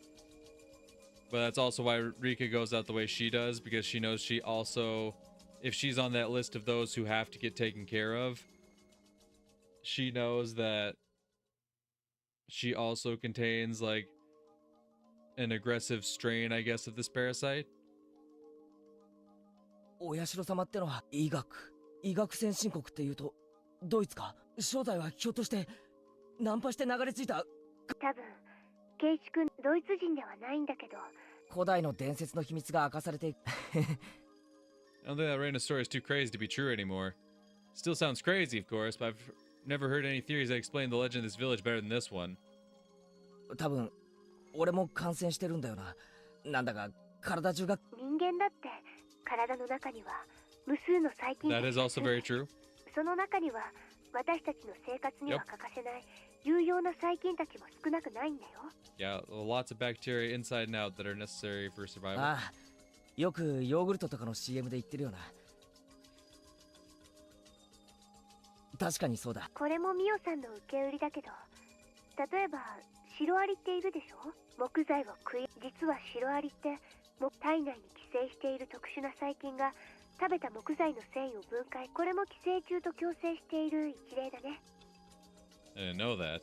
When I hear the word parasites, I feel creeped out almost instinctively, but now I know that some of them aren't so bad to us. だから太古の昔に鬼が淵村から根絶じゃないね、無害になったと言うべきだ。最初はとんでもない話だと思ってたけどさ。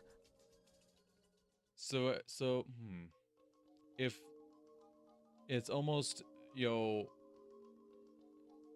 if it's essentially harmless now, then does what they have as like a vaccine actually something that aggravates the parasite in some capacity then?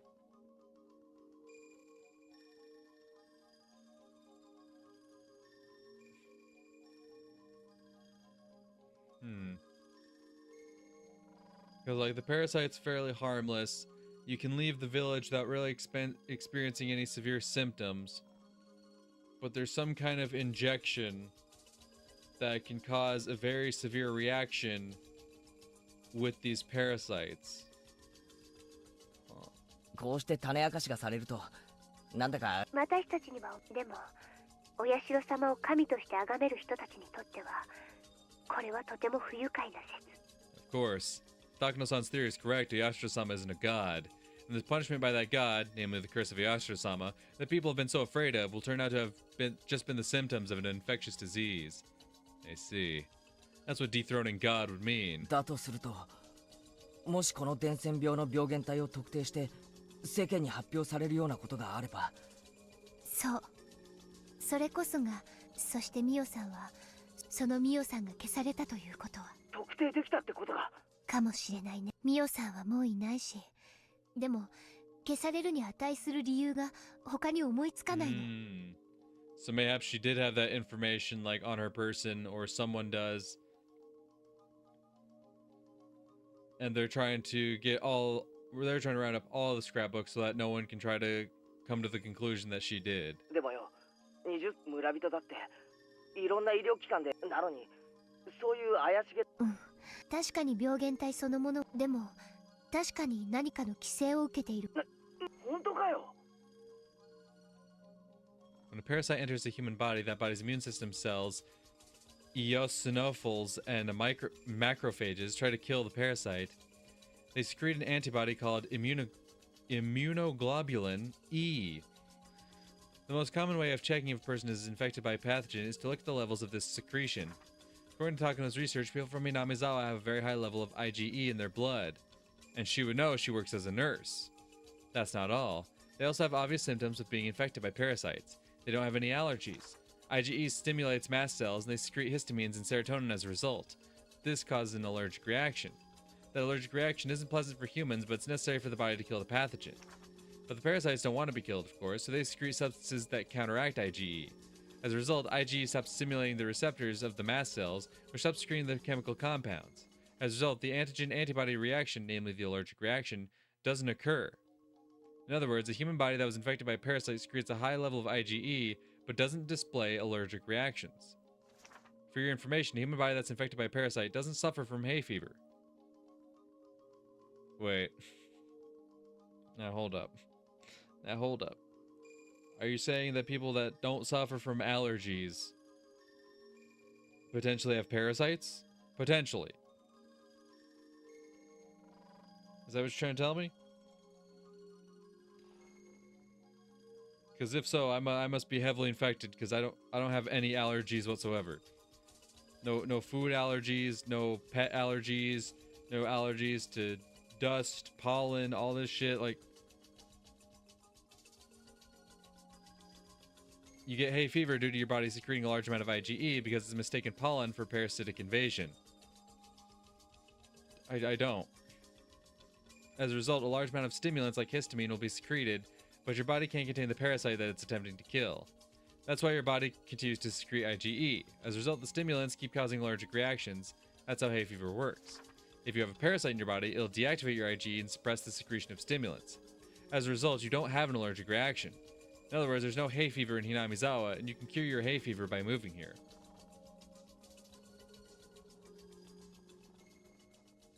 つまり特定はできなくてもその存在だけは疑いようがないってわけだ。うん、そうなるね。だとするとそのスクラップ帳は狂信的な連中にとってはたとえ特定できなくても存在を証明している時点で十分に危険だと思うぞ。そうだね。たとえ証拠にはならなくても彼らにとっては。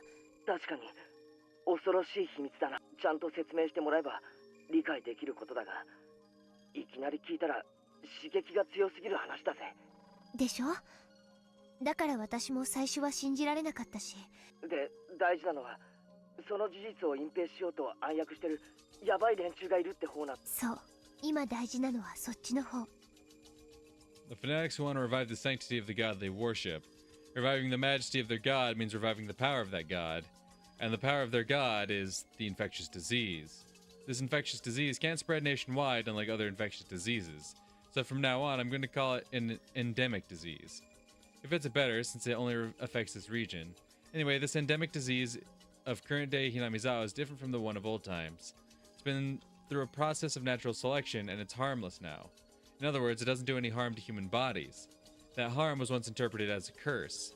A curse is the power of a god, so a harmless endemic disease means that the god is powerless. That means the only way to regain the majesty of that god is to revive the curse. Okay. So the people with the syringes, they don't have the vaccines. They don't have, like, something that's supposed to diminish the curse. They have something that, exacerbates it, that makes it worse. That actually worsens the condition. So that you react in a way as if you did if you were cursed. That's what's in those syringes. In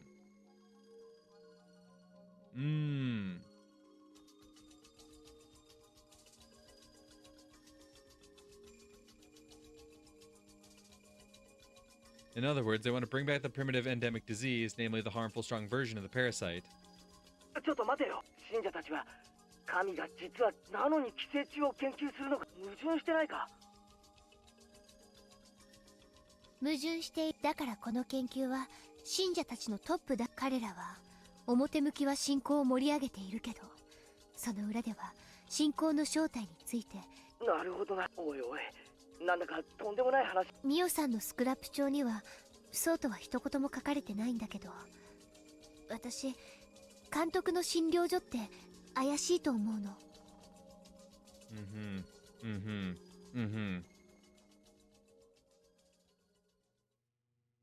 Because that's how Takano was able to study it so thoroughly, right? That's why Irie is so shocked when he sees Tomitake. He's like, it's impossible. Because he's probably wondering, like, no, this... Why... He probably knows exactly what did it. But not that it was meant for him. He's like, wait, no. I was supposed to go to this guy? What the hell? ひなみ沢の規模から見て施設が立派すぎるのがその理。そしてミオさんはそこに勤めて、監督は園崎家にスカウトされてきた細菌学者が正体とか。ミオさんは余計なことを知りすぎたから消されたんだと思うの。なのに監督が消されない理由は、監督は信者たちに依頼されている立場だから。そして太古の有害な風土病を研究した監督が。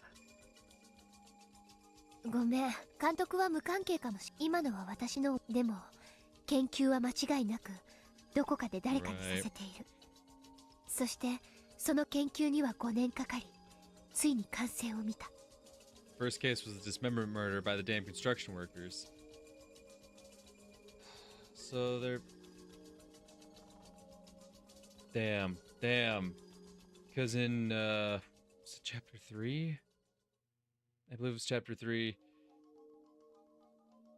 Didn't, when Keiichi goes to Irie, because like, Irie, things are so fucking crazy, you wouldn't believe me right now. I swear I killed this dude, but then like they say he's alive and all this. Didn't he mention something? Didn't Irie say something similar about how like Satoshi had come to him at some point?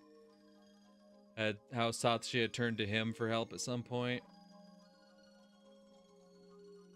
And if they're trying to perfect this disease, right? They could see Satoshi as like, and if they already knew and if the ant was already on this hit list that apparently Rika knew of ahead of time, then they see Satoshi clearly as the perfect, like, test subject for it.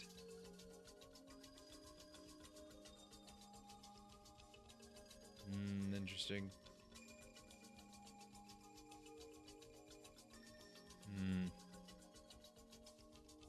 Their quarrel had turned into a lynching. They might have had the primitive infectious disease, and the symptoms, the aggression and delirium might have kicked in.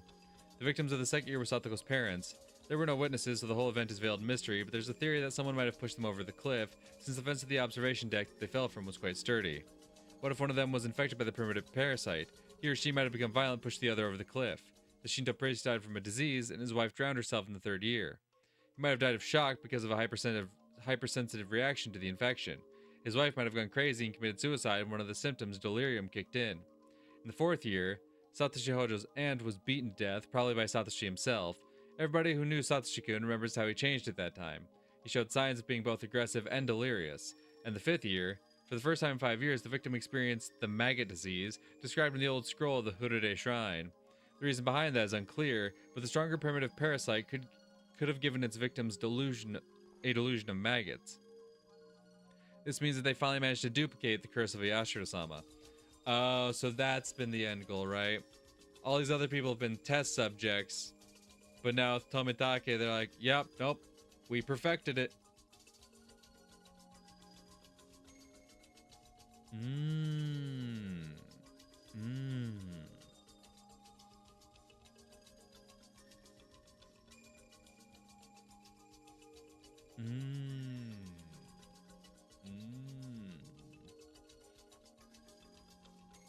I'm trying to think, like, what if Takano was actually assisting them, right?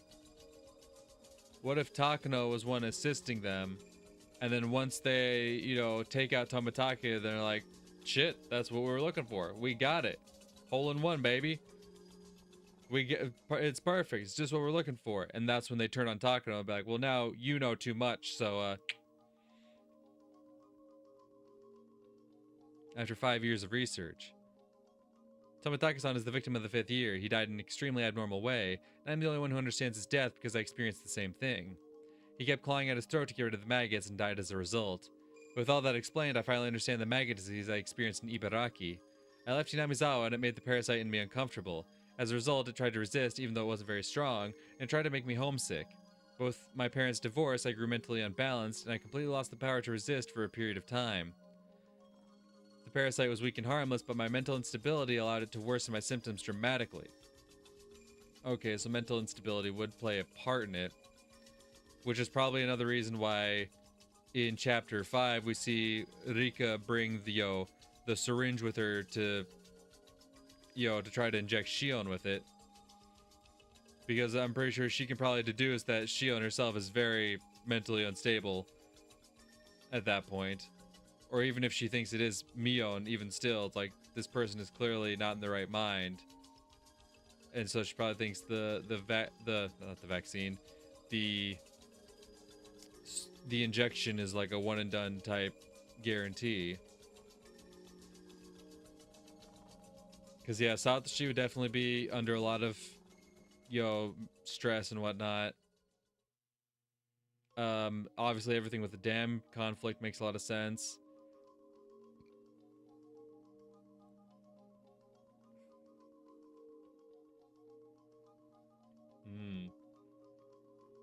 With Tomitake, right, he might have been injected and like nothing happens at first, and that's why they start beating on him. That's why they see like the bruises and injuries on his body. And I'm guessing after enough time, after he's been gang assaulted like this, it triggers something with the parasite. I'm just trying to think what that could explain for Satoko and Rika's parents. Because in those ones, there's not like clear evidence. Well, like she said, something could have happened with Satoko's parents where one of them went crazy and attacked the other. And then in their delusion also threw themselves off.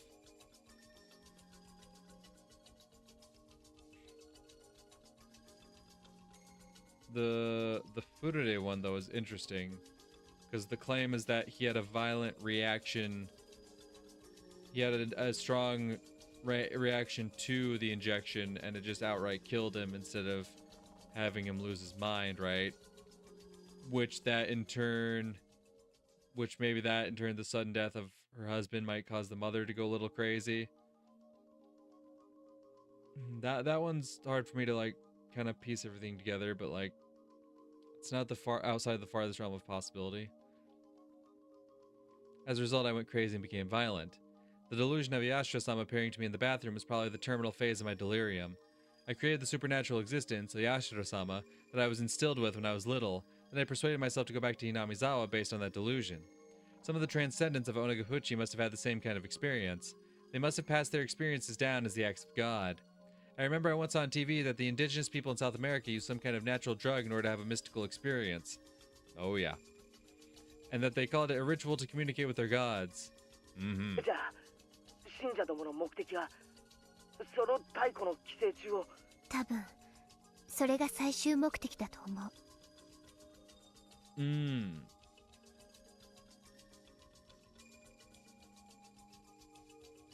Okay.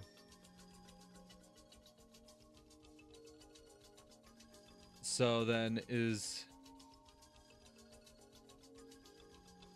So maybe at that point everyone has been injected, and that's why, Mion and Rena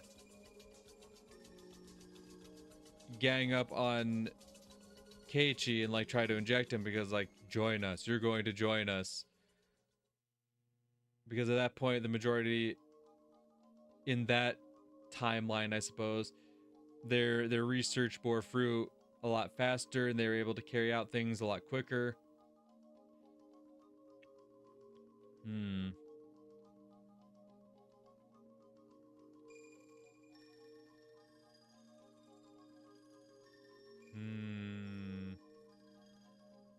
Interesting. でも人知れずにそれをやることはない。宗教にはセレモニーが必要だから。だからもし彼らが望むものを生み出せて、彼らは多分それをお社様の復活の人でも称して宗教的なデモンストレーションをすると思う。何か特別な儀式とか、とにかくお社様の復活を祝い知らしめるような盛大な何か。なあ、それってよ、危険性の高い病原体をばらまこうというんだから。それって最近って、おい、めちゃくちゃヤバいこと。富武さんの死に方がお社様のたたりの再現に成功し。わからない。もう秒読みなのか、まだまだ時間のかかることなのか。もうこれはかなり笑えない大陰謀だぞ。俺たちにはどうしようもない。警察に任すほうがないぞ。Dumbass. 私が話したこと、信じるかどうか向こうが判断するだろう。とにかく話した方がいい。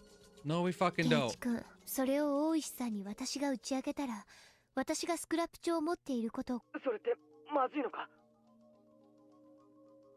大石さんの接触は、敵はミオさんを殺した時点でスクラップ帳の紛失とその数日前に私が図書館で出会っていることを知っている。バカな。つまり。そう、大石さん自体が敵の手先である可能性がある。Oh, see, that's the thing. Whenever I have like some kind of issue, Rena always addresses it. I'm like, Rena, you can't. Because she was like, yeah, no, I'm in frequent contact with Oishi. I'm like, no, God, no, that's a terrible idea. She's already ahead of it. She's already connected the dots. Like, oh yeah, no, I know I can't trust Oishi. Atta girl. Atta girl. 大石さんは私がスクラップ帳を持っている可能性があると当たりをつけていた。Yeah, atta girl. 実際、彼はうさんくさくて腹を割らない。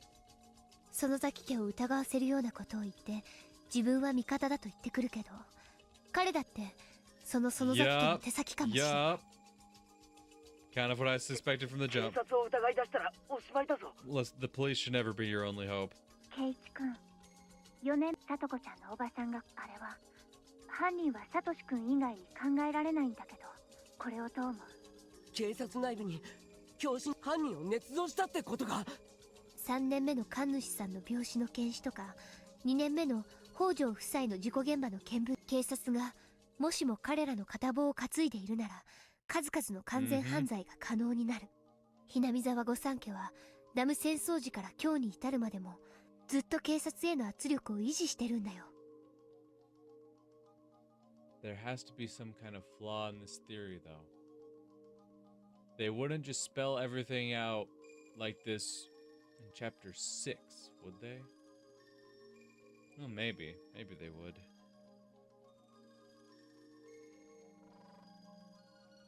I'm trying to think. I'm trying to think.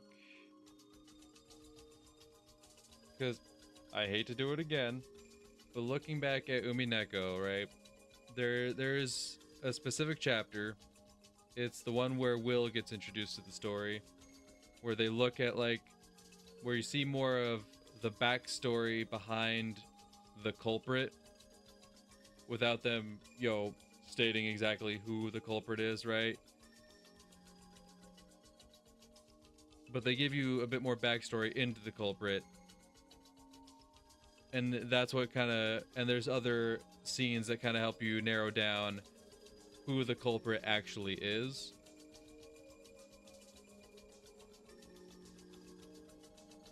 But that's probably that's the reason I bring that up is I feel like that's kind of like the big turning point, whether you've kind of pieced it together or not, right? As far as knowing who the culprit is and having a good idea for their motivations and whatnot, by the end of that chapter, you should kind of have everything in order, right? And then I believe that was chapter 7, if I'm not mistaken.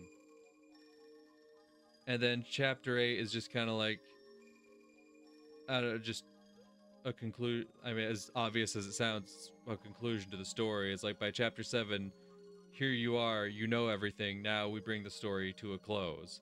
And that's what chapter 8 served as. So I don't know, I feel like chapter 6, maybe it's not too early, but because obviously this is the story that came before. Maybe they decided, maybe we explained everything away too early, maybe we'll save it for later next time. But I feel like chapter 6 just seems like too soon to actually just throw your cards out on the table and be like, here's the answer. Yep, here it is. You're gonna have 2 more chapters after this, but I feel like there's got to be some flaw in this theory. There's got to be some point where something about this gets disproven, right? I feel like that episode or chapter 7 has to come with more answers, right? Chapter 8 is probably like a good conclusion to the story that just kind of just wraps everything up in some capacity, right? But I feel like chapter 7 is going to have to give us more answers, but I feel like we're kind of lacking in questions at this point. That's the thing, so I'm like, everything makes sense, and that's the problem. Everything shouldn't be like making perfect sense. And I guess we don't have all the answers. We still don't know specifically who's behind everything. They try to prop the Sonozakis up as the big bad, but like also I feel like the game has been trying to make it very clear from the beginning that it's, or at least since chapter 2, that it's like, it's not just the Sonozakis. The Sonozakis clearly have some involvement, but like there's other players at, you know, in this game. I feel like maybe that's the answer we're still lacking. Maybe, because like they are kind of explaining away, you know, the actual curse. But I guess there are still questions to be asked in the sense of like, who is manipulating everything. But that's the thing, there's still plenty of game left too. This chapter's not done yet. I doubt they're gonna roll credits after this scene is over. There's still more to be done. There's no way they set up all that foreshadowing with like, oh, the forestry service is gonna be going into the mountains where we buried the bodies and just not acknowledge that. I feel like that's probably where we're gonna have some kind of revelation regarding Rena in some capacity, right? Because like they've kind of given us some reasons to kind of cast doubt on Rena's narration, on anything we've seen from Rena's perspective. So I feel like the discovery of those bodies will cause some kind of revelation in some capacity. What kind of revelation? I'm not quite sure, but like, there's got to be something. There's got to be something. I feel like it's too soon just for like, here's everything. There's got to be something. That's what I'm waiting for. Because like now it's like, yeah, I've had my suspicions of Oishi for the longest time, but now that they're just coming out and be like, yeah, Oishi seems quite suspicious too, doesn't he? Yeah, if you think about it, like, he's a pretty suspicious guy. I'm like, okay, so you're casting suspicion on Oishi, kind of implicating that he's involved in things. I'm like, well, that's something I've been suspected, so if that question's answered, it's like, with every step of the way, we're kind of, I'm losing questions that feel like need to be answered with following chapters. それに沖宮の町のいろんなところに一族が進出して確かにそれはミオンの口いろんなやつの口かミオンの園崎家がどれだけ市内全域にそういうこと警察はこの土地では必ずしも信用できない I mean, you can't necessarily trust the police anywhere, let's be honest, but レナすま先にはっきりさせたいんだが黒幕は園崎家なのか She doesn't know. ミオンも関係があるってのかそれだけは先に聞かせてくれ御三家であるミーちゃんやリカちゃんが直接関係しているか She ら doesn't know, but they gotta leave some kind of mystery left, right? Yep. I don't know if my friends are directly involved. I don't know if, who's directly involved in this or not. I just know that certain groups must have some hand in it. How these certain groups or what representatives from these certain groups are involved, there's no way to know for sure. Or knowing whether or not the people involved, like whoever this bacteriologist might be, wink wink, whether they're, hired by the Sonozakis, they're part of some other third party, like, there's no way to know for sure.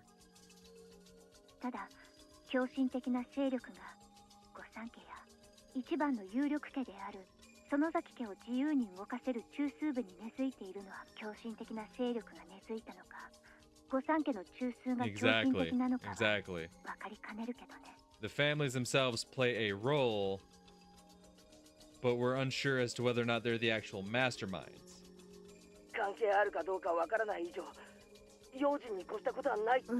みーちゃんたちのことを疑う。普段のみーちゃんは頼もしいし、ただ今回のことはちょっと話の次元が違う。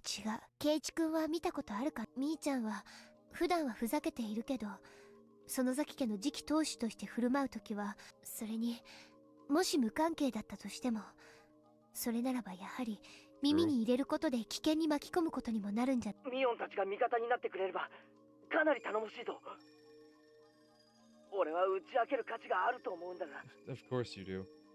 We gotta tell her.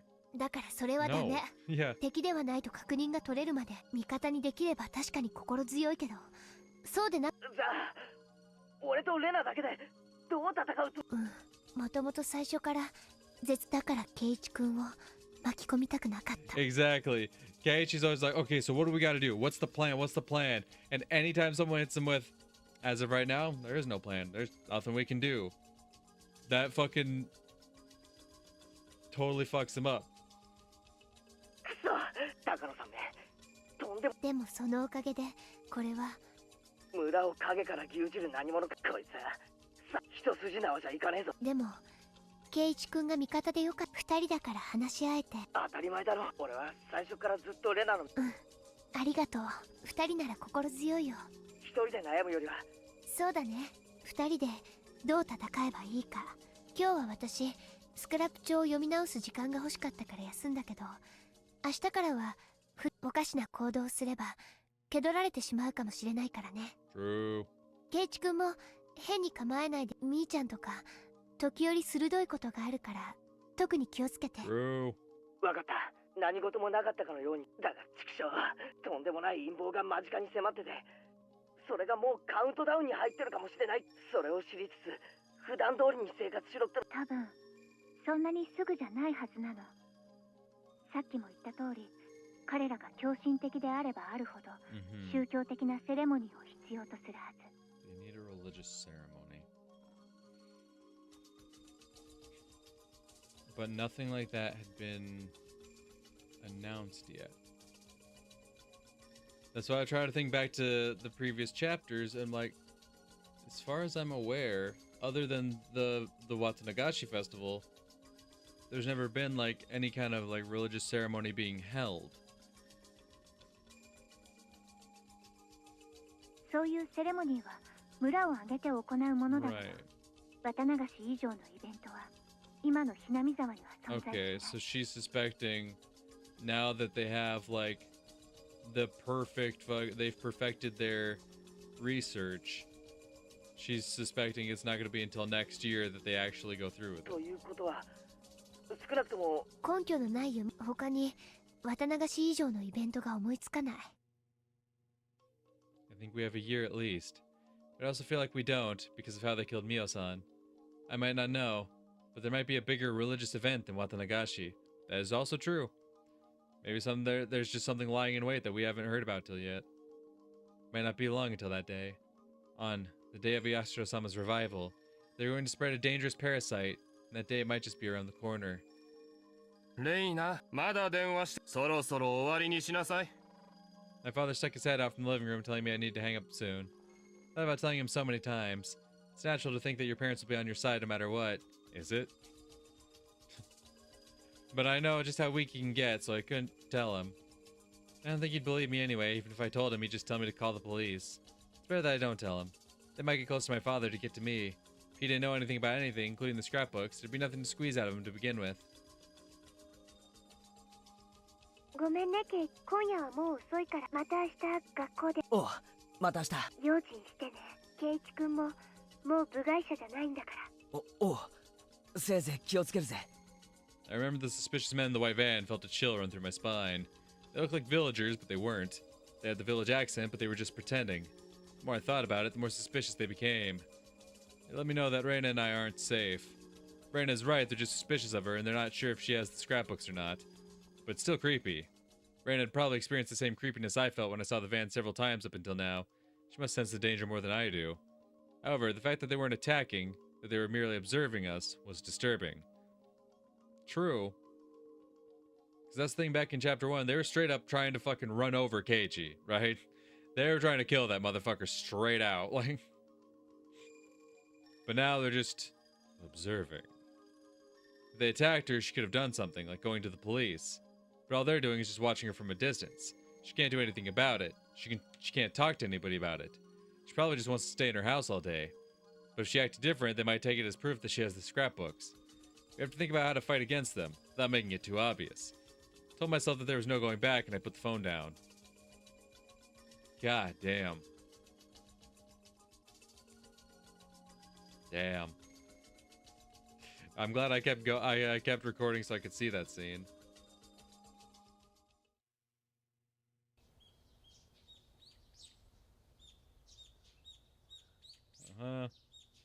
And then there's Rena. Alright, but unfortunately I do have to wrap it up this time though, but yeah, no, I went another hour and 20 minutes. Cause that was a great scene. It genuinely has me thinking about shit. And not just the mystery of the set itself, but also more so of how like the actual story is gonna play out. The entire overarching story. God damn.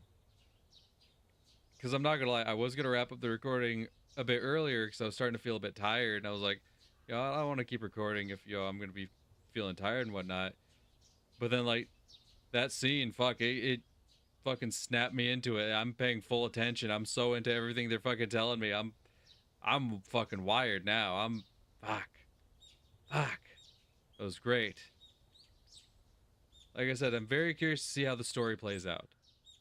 Because there's still the setup, with the forestry service going into the mountains where we buried the bodies. There's got to be something with that, right? That's a real fucking Chekhov's gun right there. They put it in front of us. They can't just not do anything with it. They can't just not address that. There's got to be something that comes out of that, and I feel like it's got to be something that casts like a strong doubt on Rena, right? Because they've shown us like these medical records, which do in some ways cast some doubt on Rena because they're her own medical records, but also I can see how they can be used to get thrown back onto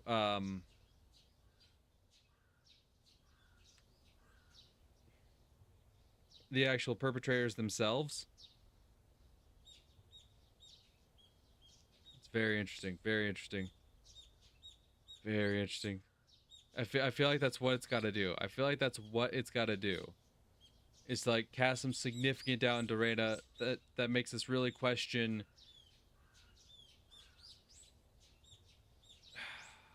I don't know. I feel like, I'm not sure what to think. I'm not sure what exactly it would do to cast that doubt, but I'm like, there's got to be something. They've got to create more questions. That's the problem. They've got to create more questions.